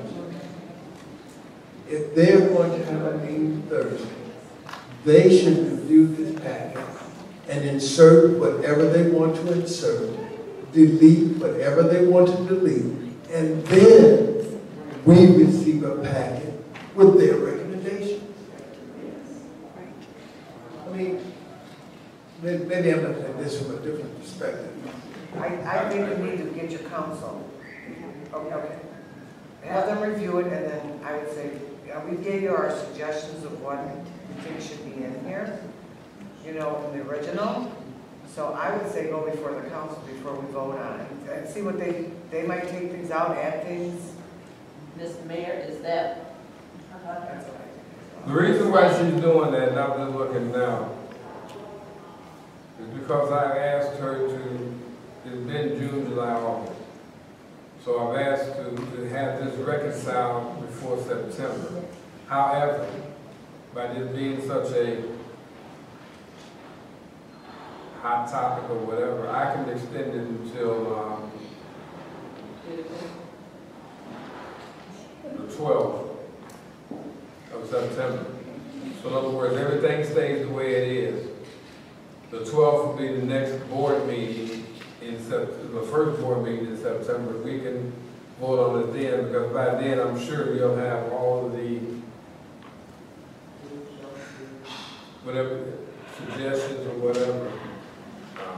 But I do ask that you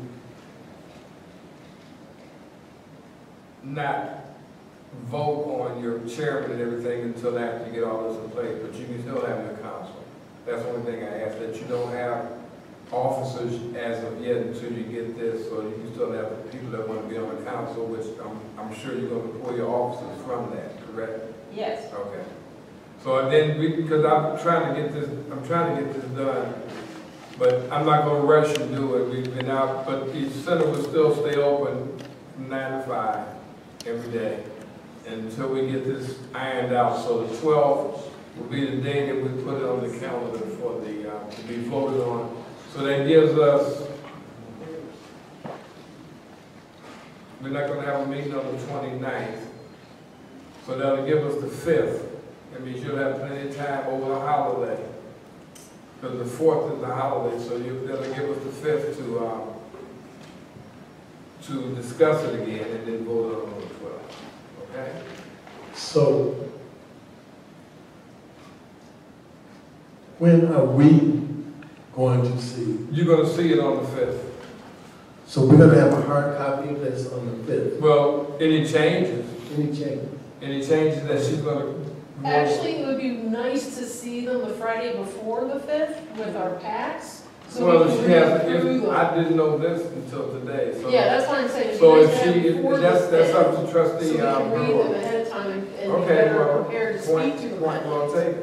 I mean, you know, so I'm just saying that we can have it on the agenda for the committee meeting the first Tuesday, and that'll be the day after Labor Day in September, and then actually vote on the 12th. Everybody agreeing to that? Okay, all right. Number 3.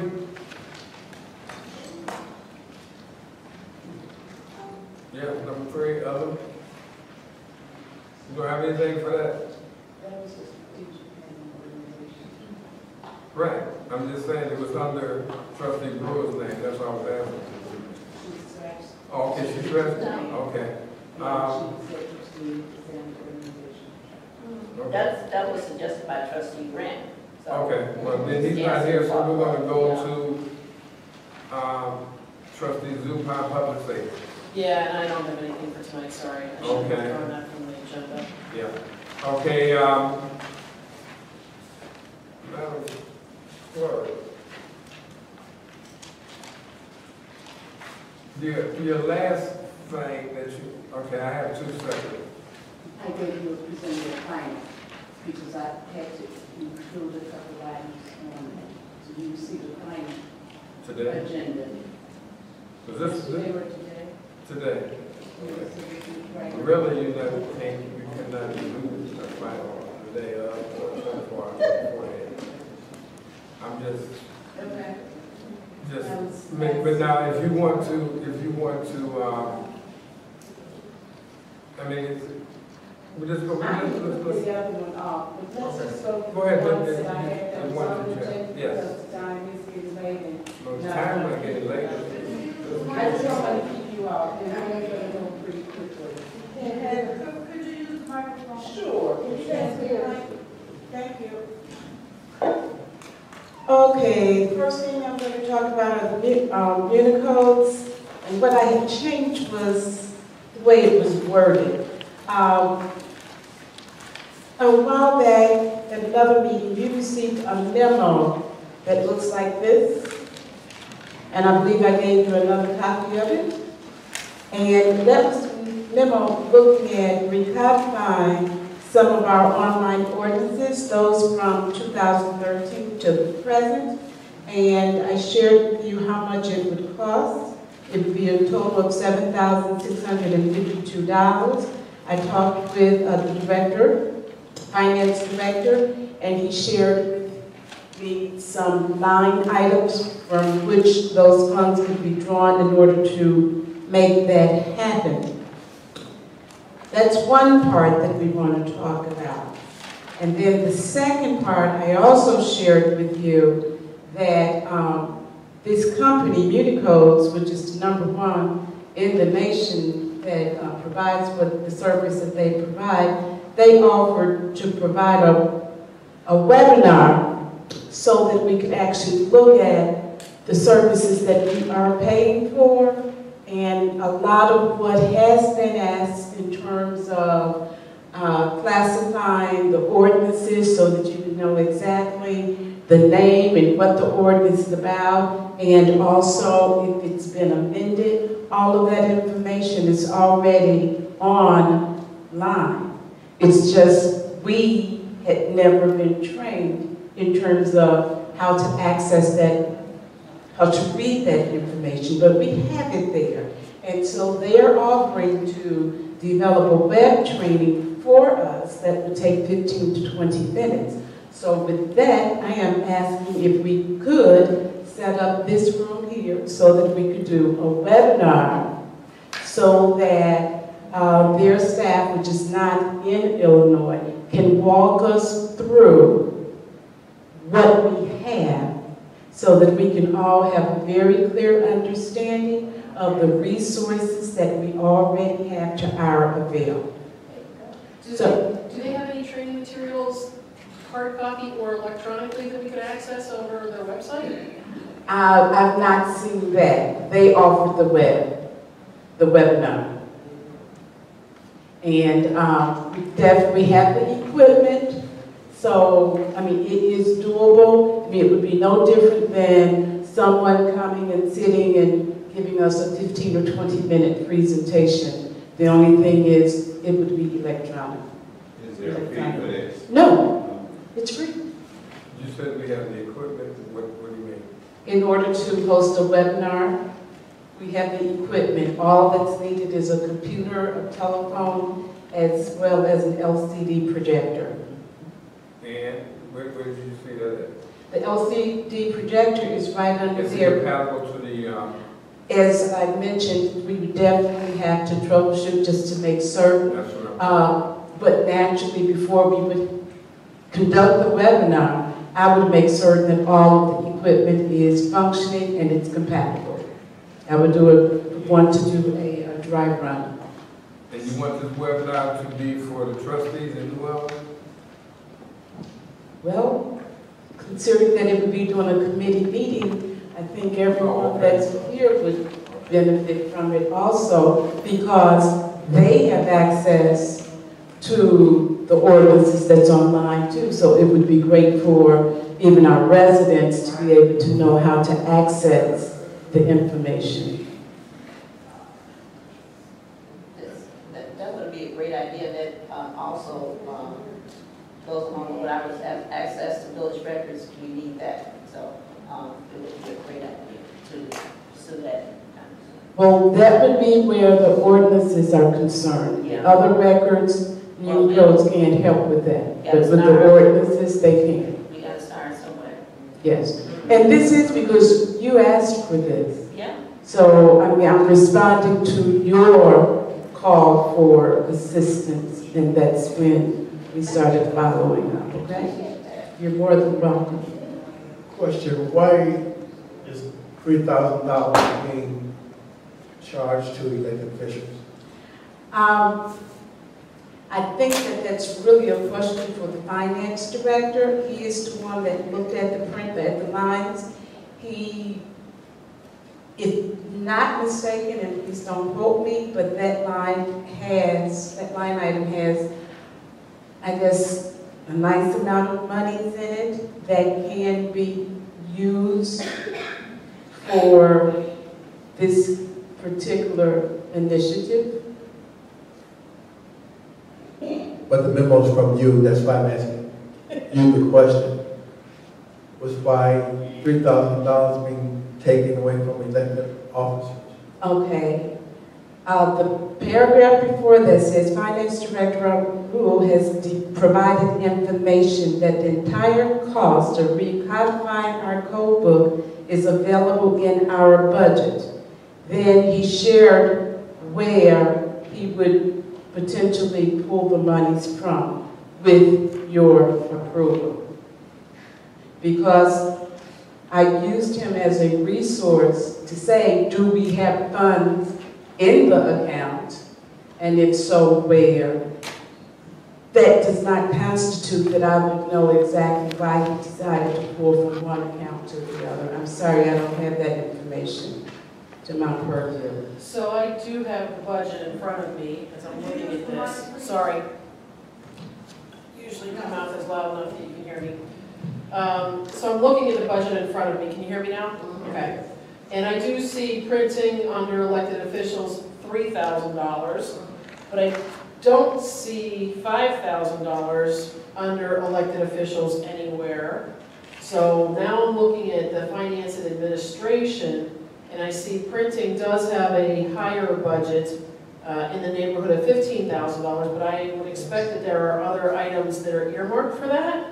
So I know this is something we need to do, and obviously are way behind in where we should be with it. But I think the other piece that I'm at least looking at is to say, historically, I think this went with ordinance review possibly, and I'm going to look at the mayor and his experience as a trustee for the last few many years, and also to say that I see $4,000 sitting as a line item on their budget for the year, and I don't know if that $4,000 is intended for attorney's fees, or if that some of that could also go towards this codification issue. The reason, and you made a good point, the reason why ordinance review does have 4,000 because a lot of ordinances that we've changed, or when we change ordinances, not amend, but come up with new ordinances, we do go through the lawyers, and they do charge, so it's not free. So that's for a whole year, which is not a lot of money. And to pull it out of, I mean, that's why they have the budget a little bit higher than anyone else. And the elected officials is for, what you saw there for printing. I mean, there's a lot of things that come out of that. And I would suggest that you find out from Mohan exactly what it is that he actually pays out of that, because a lot of different things, it's not just one particular item that comes out of elected officials from printing. There's a lot of other things, so I don't know exactly what they are. Yeah, we did have over $1,200 last year come out of that line item, so there's more than nothing happening.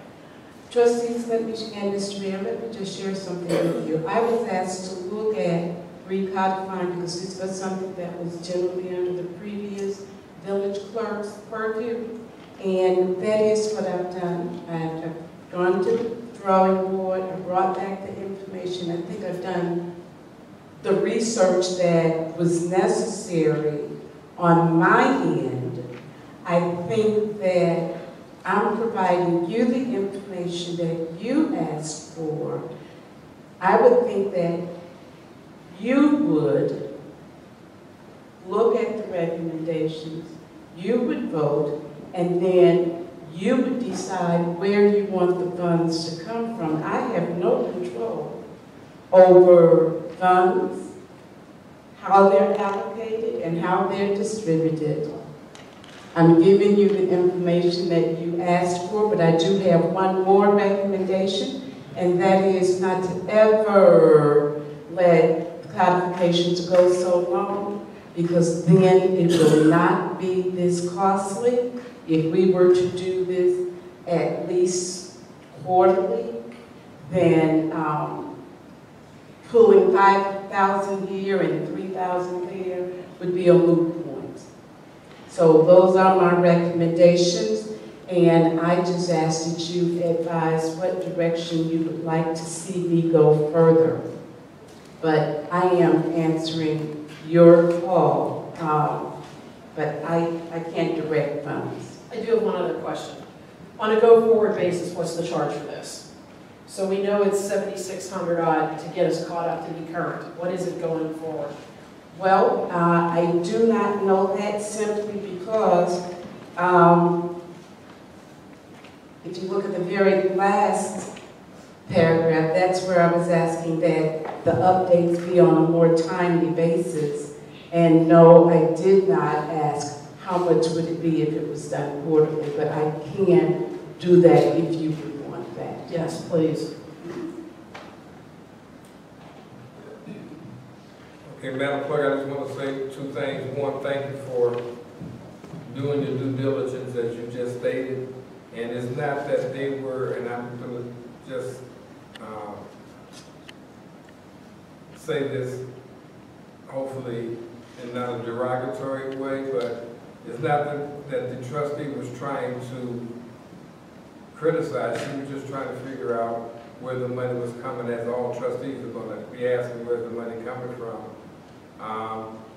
Yes, you're absolutely right. This should have been done years ago. I don't even know if you know when the last time it was actually codified. 2012. So then you're talking about 5 years ago. So in 5 years, this is what it costs. So it has to be done. This was brought to the board last time, and I don't know. No, I went to the meeting. I was the only trustee that went to the meeting to talk to the people that were going to do that, and nobody else showed up. So this is something that needs to be done, and like I stated before, I'm glad that you went out there due diligence. They just want to make sure that when we pull the money up, that we do pull the money, we're not taking it away in such a way that we can't do whatever. So that's something that the trustees would have to go and probably ask Mohan and say, okay, how much will this really hurt? How much will this really hurt, and exactly what it is. And as trustee, Zupan just stated that last year we used something like 1,200, so I don't know, it's a whole big problem. So. Are you interested in the webinar? I have no problem. I mean, if it's information, it's information. Just schedule it for a committee meeting. And it said 20 minutes. We've been here for 2 hours, so yeah. Shall I try to September 5th?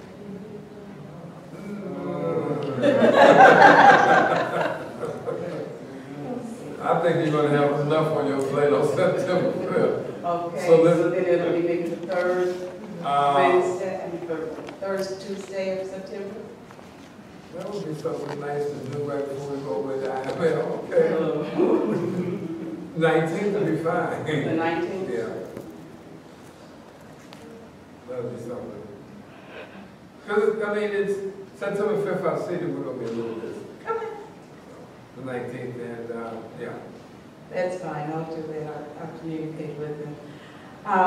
You mentioned IML. That's the next thing that I wanted to talk about.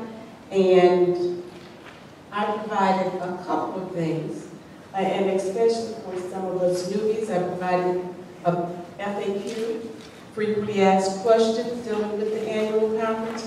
The information that I'm talking about now is in the Manila folder that I provided for you. And then I went online also, and I found a copy of all of their sessions so that you can begin looking at them. I was not able to see where you had an opportunity to choose which sessions that you wanted to go to. Mr. Mayor showed me on his phone that he has an app, and I was able to download the app on mine as well, but then when I went to sessions, they had not populated it yet, so they're not there. So I think this hard copy right now will serve you. Okay. We had shirts out by your area for quite a while, and I received some feedback in terms of shirts that you would like. So what you have here are the two that got the most, not those, but it seemed like it was the most interest. I have them in the men's as well as the ladies.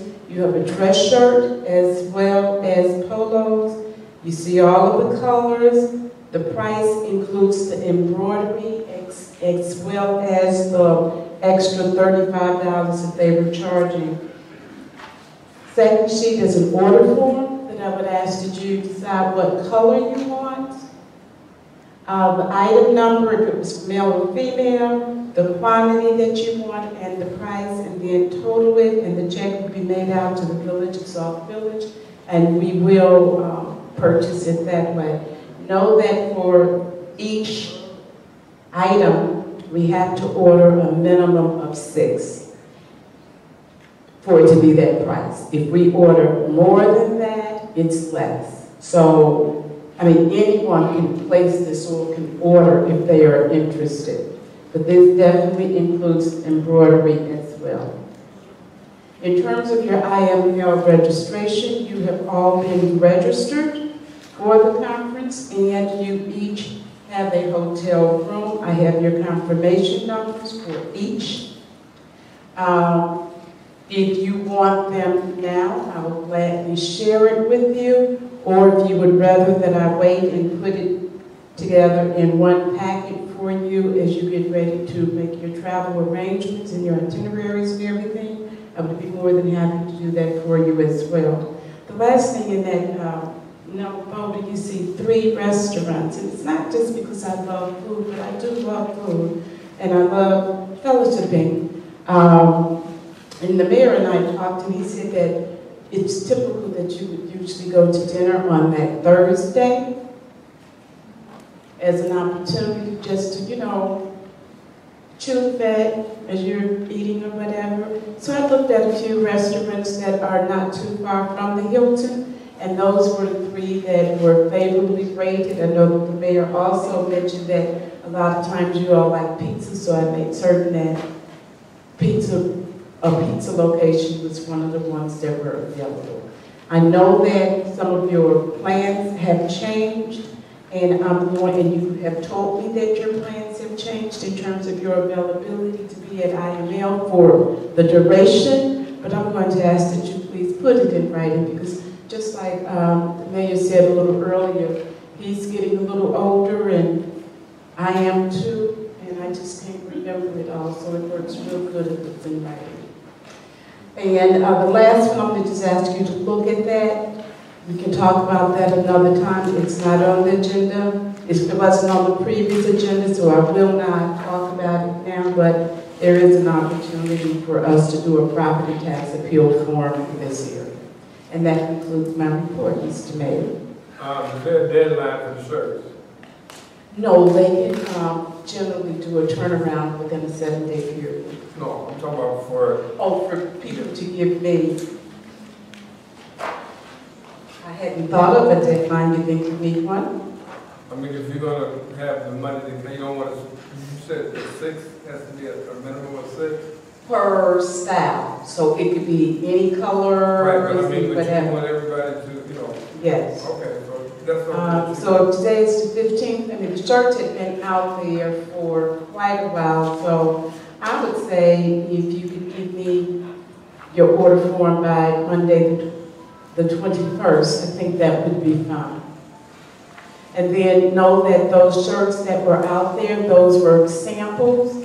If any of you want any of them, you are more than welcome to have them. I got them in various sizes and colors, so I hope, you know, you're welcome to it. Is there an expectation that we're going to all wear these at IML? I don't think she'll have them ready by IML. I don't think. I think that they could be ready for IML. The expectation is not necessarily to have them by then, but if we had them, especially the dress shirts, that would be nice. I think a lot of times when we go to a lot of meetings, we see other municipalities with their shirts on that are, you know, representative of their village, and it's usually quite impressive. Okay. Thank you. I'm sorry, can I ask one other question about this other flyer? I don't see We can't discuss that, because it was agenda correct.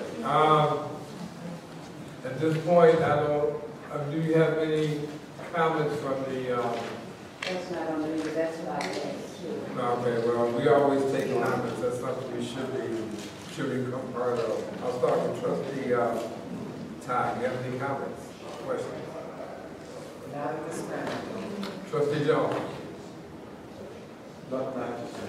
Trustee Tate. Mr. Mayor, I hope we will have an executive session earlier on because I wanted the residents to get a chance to look at the blanket throws. And while we were in executive session, we would be in the way, and they could take a look at the throws that were brought in, touch them and all that good stuff. But we didn't have an executive session. So take a few moments if you can before you leave. Take a look at the blankets and throws. Those are the ones that are going to be raffled off, some of the ones. Now, we came up with a strange situation in that the Coast Guard and the POW material was not available at the time. So what we did, we substituted the police and fire, and that's what you see in the canisters over there. We took the POW and the Coast Guard, and we changed it to fire and the police. Those throws will be available for you in lieu of the other two. So if you decide you want to contribute for one or the other, you can also do that whenever you see fit. The raffle will be on the 16th of next month at the corner Dog Roast. Tickets are still $1 per ticket, 20. Someone had long arms, 20 arms length tickets for $10. So they're still available, and you can choose whichever one you want to raffle for, all of them, some of them, one of them. I had an individual who says he's a Marine Corps brat, so we know where his tickets are going. They're going to, unfortunately, go to the Marine Corps. But anyway, so the tickets are still $1 per ticket, 20 tickets for $10. It's for the raffle. The raffle is about the flags we talked about a couple of months ago. So that's why you see those out there. I received 2 sets of comments, suggestions on the resident handbook. One from Trustee Todd and one from Trustee Zupan, and I appreciate them giving some feedback to the resident information handbook. And I'm going to say these comments in general so that everyone will know. One of the comments was the handbook should contain the schedule of garbage pickup and recycle pickup. And the reason that we did not put that in there is because each neighborhood has a different day and different schedule, especially for the recycles. So we're going to ask, we'll put a caveat in there that the residents should contact Skyline Republic, instead of saying Skyline, should contact Republic and find out what their individual area, when the garbage pickup and when the recycle pickup's going to be. So we'll put a statement in the resident handbook that says to contact the disposable company. We needed to, the trustees' names were not listed next to your committees, so we're doing that. The layout should be portrait. And, this is the layout that we chose. As you recall, in the previous handbook, it contained an Indian headdress. I'm not sure why. Faceless Indian headdress. We decided to take that off, and we decided to make it more presentable, which is why we chose to do landscape on the handbook. It still contains I think these are called spines. It still contains those, which makes it easier for the resident to flip through instead of stapled, because it previously was stapled, and sometimes they came loose. Not saying that these will not, but that's why it is designed this way. The comment was made about adding the water turn on and shut off hours for business and after hours, the fee that's applicable to those. And either last year or a couple of years, we passed what the amounts of fees would be. But we're going to put those in so the residents will know that if it's business hours, it costs X dollars, and after business hours, it's X dollars. And that's because of we were told the number of employees that it takes to turn it back on as opposed to the shut off. But anyway, we're going to include the fees for business hours and after hours for the water shut off. A comment was made about the senior committee should be shown under other committees. We did not want a single senior committee out and split them away from the other committees because they're definitely important. So we are not going to change and put them on an island by themselves. We're going to keep it where all committees are the same. Comment was made about the sirens. And we frequently hear the sirens, some of us hear the sirens that are sounded off. We're going to include the information in the handbook about the sirens, what each siren means, the days of the week, and that type of thing. So when residents come forth or come into the village, they still know what the sirens hopefully mean, or they have a resource to find out what they mean. A comment was made about we call it EMA, that's the Emergency Management Agency. Some people still refer to it as the. So we just want to make sure that I guess it's still interchangeable. People always say ESDA, you're going to continue to say ESDA. You're not going to say EMA. But that's their official name, is EMA. So even if you see their vehicles, they have it on the side of their vehicles. Okay. So that's why we're going to clarify that it's EMA as opposed to ESDA. We're going to add information about District 194. We often talk about District 168, which is here in Sauk Village. But in one of our subdivisions, the students attend District 194. And many people may or may not know how to contact District 194. So we're going to include them in this document, say District 194, this is their address and their telephone number. That's going to be placed in there. Comment was about whether all 3 wells are operational right now. Right now, this minute as we sit here, they are. It does not mean they will always be. So we still will make a comment about having 3 wells in Sauk Village so that residents will know how many wells should be in operation. We're discussing a description of the water system. And we didn't know how much of that we can put into the handbook. But of course, the residents will know that Director Wells is in charge of Public Works. So if they have specific questions about the water system, how it works, and that good stuff, they can contact Director Wells and get the information, and more detailed information.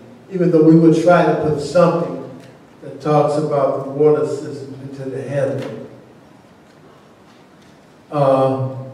Question was raised about splitting out public service in the senior committee, which I think is now the Senior Advisory Council.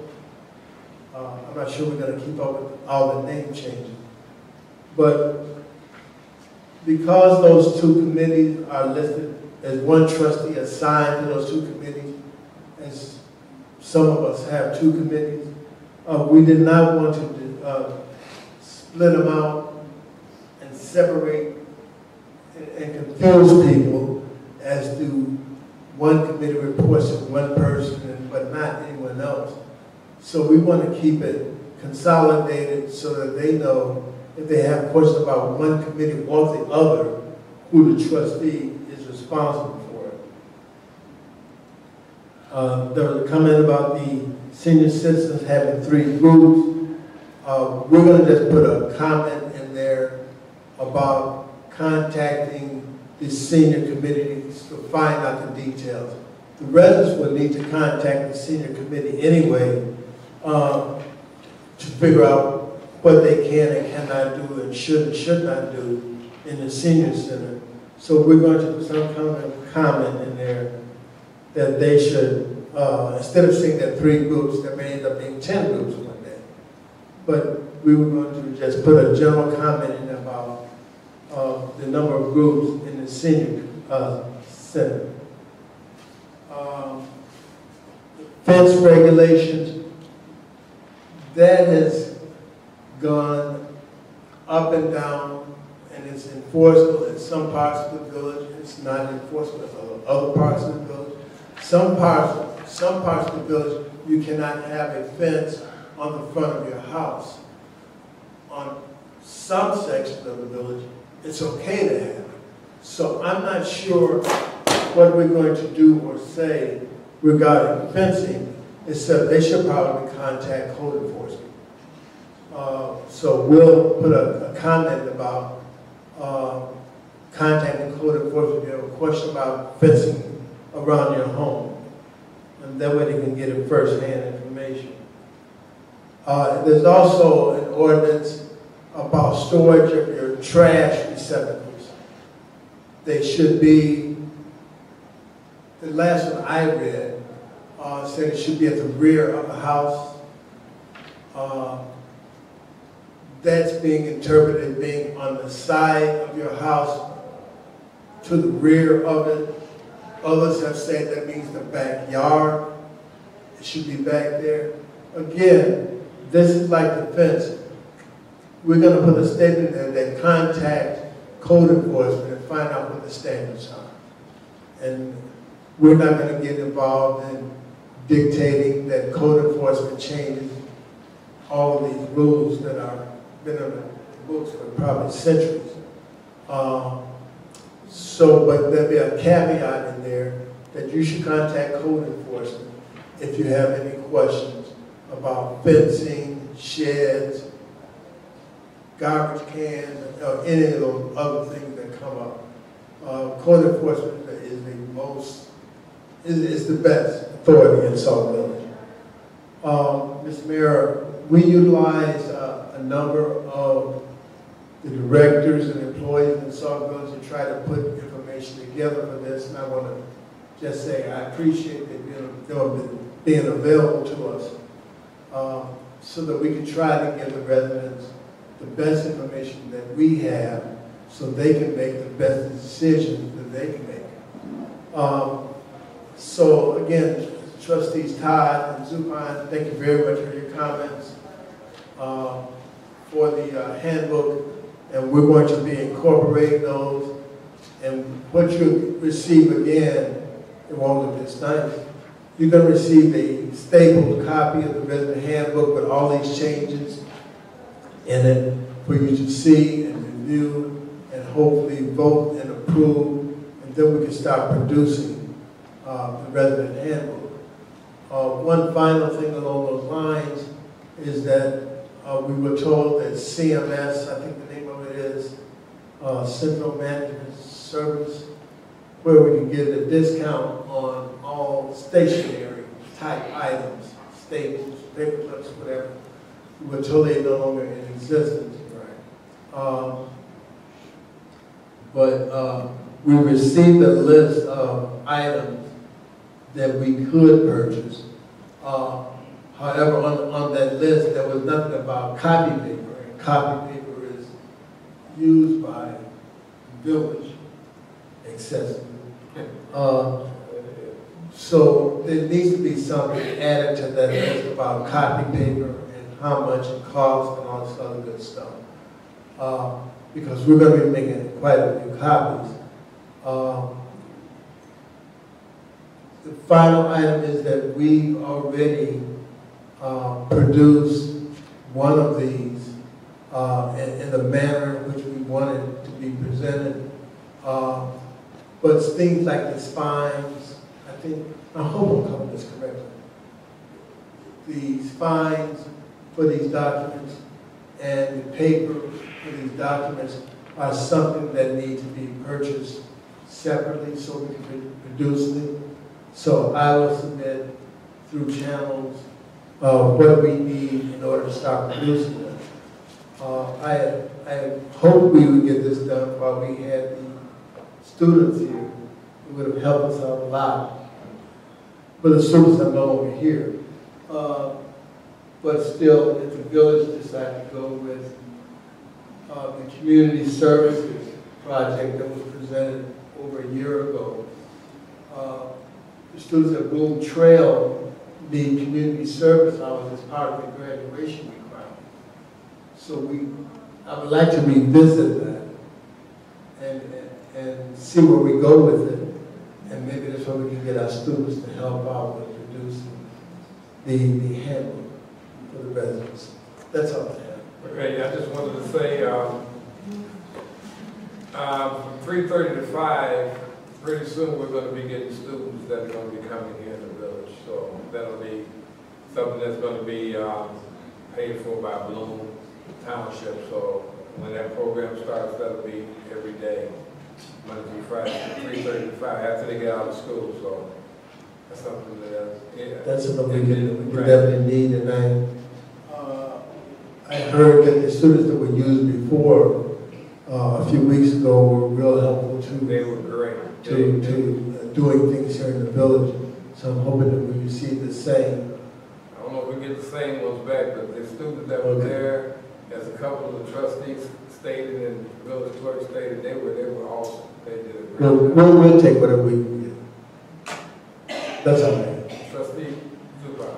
I did have a question or a comment, probably two comments, on the feedback relative to the garbage pickup. I think my point was to make sure that residents know that recycling is every other week versus every week.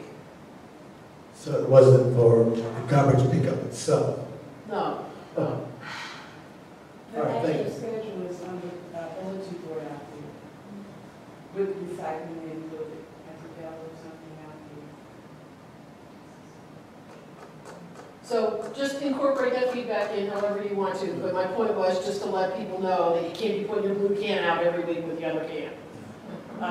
The other thing too was just wherever possible, include websites for the school districts, whatever other organizations, Republic, so that people can see, oh, here's a link to their website, so, if I want more information, I know where to go. See, and one thing that we had a resident mention a couple of weeks ago about they weren't picking up his trash, and that someone said, you're probably placing your trash in the recyclable bin where they're not going to pick it up. It's going to be left there. So I don't want to get into that detail. They should call Republic directly and say, what do we do with these two blue cans? They look the same to me, and find out how to do the best thing that they can do. But thank you very much. Trustee Zubar. I want to make a comment. The grammar school kids in Weatherstone, they go to school and then, so you might want to include that in your district, school district. They go to, I don't know the district name, but they go, what? 173. Include that in your package. Now they go to Bloom Trail for high school, but grammar school will go to 173. Okay, that's it? That's it for you, Trustee Zubar?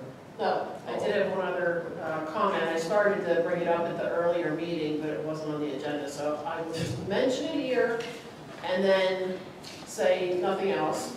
Other than, I know there was a pack for tonight's meeting in my box yesterday morning.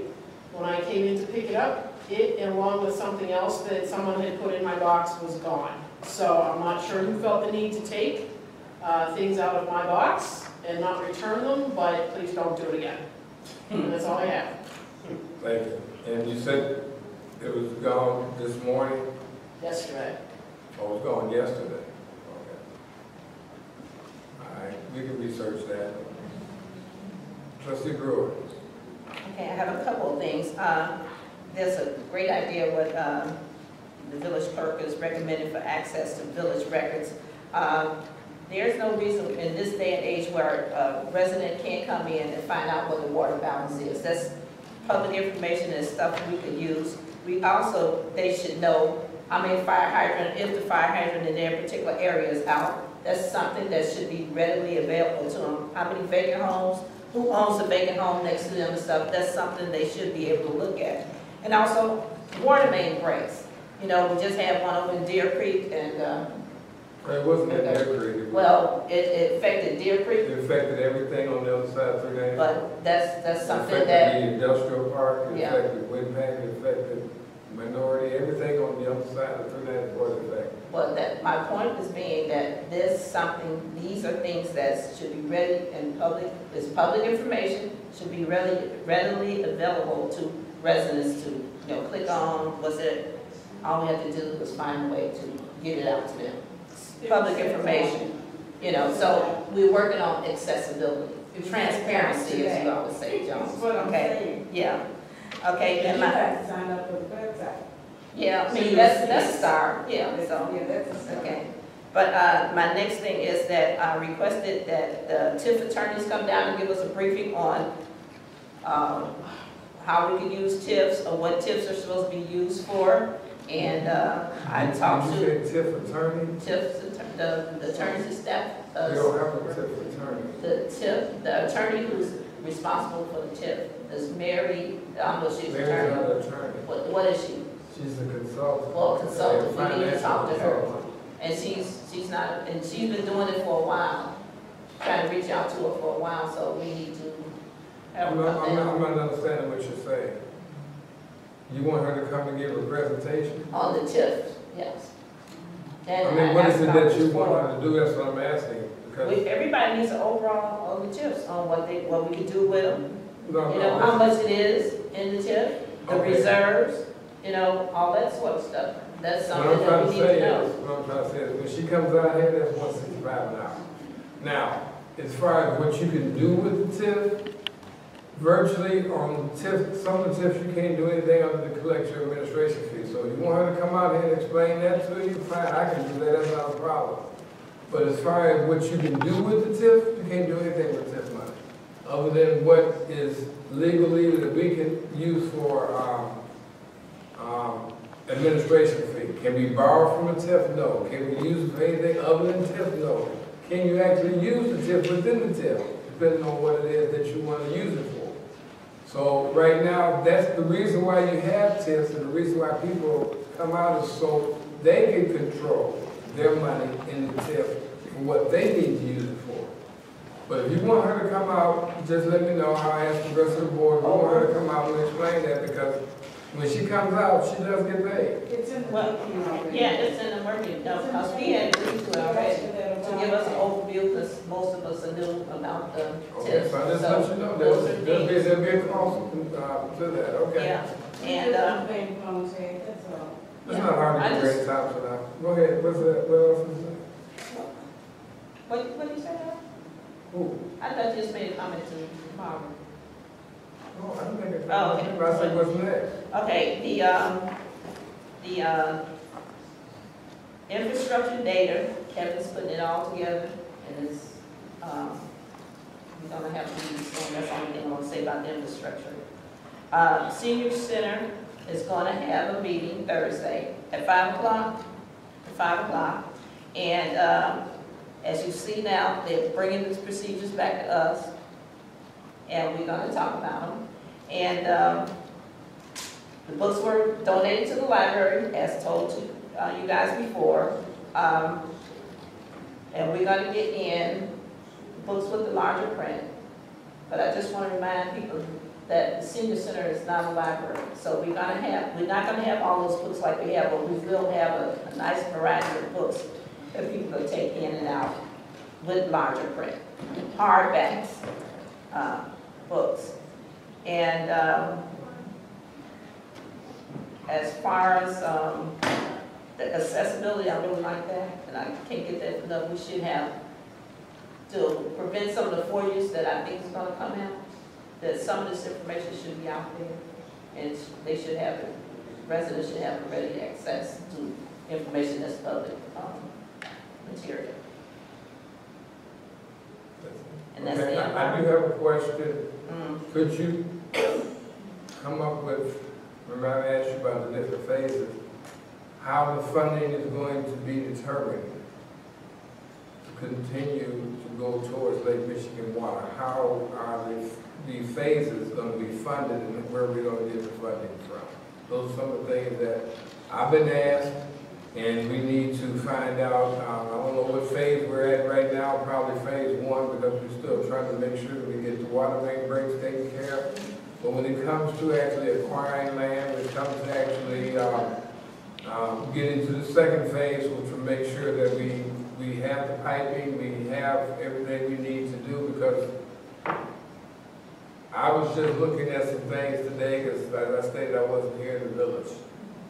Well, At Village Hall today, because I was out on the water main break.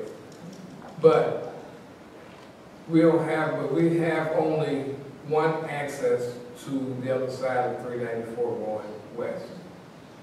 If we're ever to get Lake Michigan water from whoever we get it from, a requirement is going to be made to loop. Right now, looping is about $3 million. well, So I'm just asking that those things, I'm just putting that out there, those things need to be taken care of in order to get that Lake Michigan, those are one of the requirements. So I'm just asking that, I'm not asking you to come up with it now, but those are some of the things that should be coming back to the board, to let the board and to let the residents know, sooner or later, if this is gonna happen, this is what it's gonna cost, and I need some real figures. okay. Can I give you a little brief information that I got? Phase 1 is completed, all except for paying the loan back. Phase 1 is completed. We're into phase 2. Okay, in phase 2, and I talked about as an engineer, there's 12 different parts to it. So what we're trying to come up with is everything that needs to be done in that particular, like phase A, just say phase A. We identified phase A, the area that we want to work on and how much it would cost. But we're trying to put in like the fire hydrants and the street lights and everything, because all that's infrastructure. What's that, the street light that do with Lake Michigan water? In order to get Lake Michigan water, you have to fix the infrastructure first. We haven't even, Lake Michigan water is phase 3. We're working on phase 2. What does Lake Michigan water have to do again with the lighting? Phase 2 is the infrastructure repairs that we have to do in order to do phase 3, which is Lake Michigan water. So right now, we're working on phase 2. Okay. And that's infrastructure repair, and that includes the piping, and what we're trying to do is make sure we get like the street lights and everything in there, because we're talking infrastructure. You still have the trustee. I'm not gonna go back and forth, but I don't see what lighting has to do with getting Lake Michigan water. I mean, because you have lighting. If the lights go out for whatever reason, that's gonna be taken care of. In addition to, if you're talking about adding more lights, in addition to getting the infrastructure, like the piping fix, we want to add in the You wanna add more street lights? lighting, and we want to, whatever it needs, street lights, getting the street light fixed, the hydrants fixed in that particular area. We looking at the different areas, the infrastructure that needs to be fixed in that particular area, and that might include street lights, that might include fire hydrants, that might include a gamut of things. In that particular phase that we're going to try, phase A, this area needs this many, fire hydrants fixed, or this many curb repairs. We're trying to do the whole gamut. Isn't there biting off more than you need to chew? I'm just trying to figure out what does that have to do with getting Lake Michigan water, curb cuts and things like that. Is this from Robinson? This is what This Robinson is from Robinson. This is their recommendation. We just, to get Lake Michigan water infrastructure. Yeah. Okay. I don't know what curb cuts have to do with it or lighting. Because, those are infrastructure repairs that are ongoing. That has nothing to do with what I was talking about. Lighting, yes, that's ongoing. Lights go out every day. Yes, it is. Curb cuts, that's done with IDOT and MFT money. And whatever CDBG, whenever they decide to give us some money, that's what that's for, to repair the streets. Once you repair the streets, financially, we try to do some of the curb cuts that we need to. As far as fire hydrant repairs is ongoing. It has nothing to do with getting Lake Michigan water. They won't give us allocation based on our fire hydrant. They give us allocation based on our water main or water leaks, or if we qualify. One of the qualifications, as I stated, is we have to have a loop that can go in one way and out the other way. Right now, the village does not have a loop. That will be one of the things, whoever we decide to go to will have, so they can isolate just in case, and that's a good thing for us, because if not, we can't isolate and that meter steadily going. The steadily feed, steadily going until we get out there and dig it up and do whatever. Today that water main break was this morning. By the time they fixed it or cut it off, it was 3.5 hours later, by the time they dug 28 feet down. Luckily, Actually, that break happened probably at 1 a.m. but I'm just saying, but they dug 28 feet down in order to, so they can cut and turn that valve and get it stopped. And they lost 500,000 gallons. In phase. So if we're buying water from somebody, 500,000 gallons, just think about it. So that's why you have to have a loop. So those are some of the things that I'm looking to come from the committee, so you can bring it to the board and say, okay, we have to work towards, this is what we have to get, this is why we got to raise the money, this is where where's the money coming from and how is it going to be addressed. Those are the things. Lighting is nice, yes we do. Fire hydrant, yes, we got to have that. Those things we have to have if we don't get Lake Michigan water tomorrow, we still have to take care of those things. And phase, for example, phase 2B identifies Astor and get the other street name, just thinking off the top of my head. They identify, I think, 6 fire hydrants over there they would like to replace. Okay. They putting in the, when they fix it, well, wait, phase 2 has nothing to do with Lake Michigan water either, other than getting the infrastructure fixed. We talking infrastructure. Phase 2 is infrastructure repair. And with the 6 fire hydrants in phase 2, they want to be able to repair those before they move on to the next section. And that includes infrastructure. That it'll be already in place for if we ever get Lake Michigan water. You said if. When? Okay. All right, is that it? It's in the works. No, I understand. Is that it? Yeah. Okay. Just one question. Is the village, do you have the village quartered off or divided off? Keep saying this section. We have 12 different sections in phase 2. They have all been identified, and what I'm trying to do is put in the different infrastructure. We will receive that. Yeah, it's taking a while to get together, so yeah, everybody's gonna get a copy. Yeah. Okay. After the engineering. All right. That's it, trustee? So do you have a committee meeting yet? No, I'm stopping. I'm waiting on Kevin to give me his stuff now, so. Once I get all the I stuff said you're together. making a lot of work for yourself. Once, If no, they give it to me. If you had a committee, you could, all in, you know. And I'm giving it to them.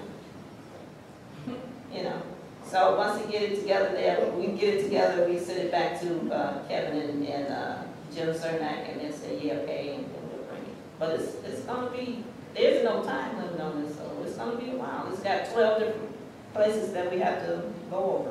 Did you say there's no time limit? No, there's no time. I want you, when the people start asking about it, I want you, I hope you. Yeah, I'm gonna say there's no time. I hope you It's a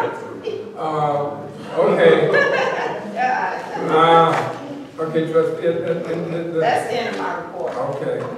The last thing, I just wanted to say that I see it's kind of thinned out now, but we're looking for volunteers for the corner dog roast. We're looking for people to help with the cooking, help with the other aspects.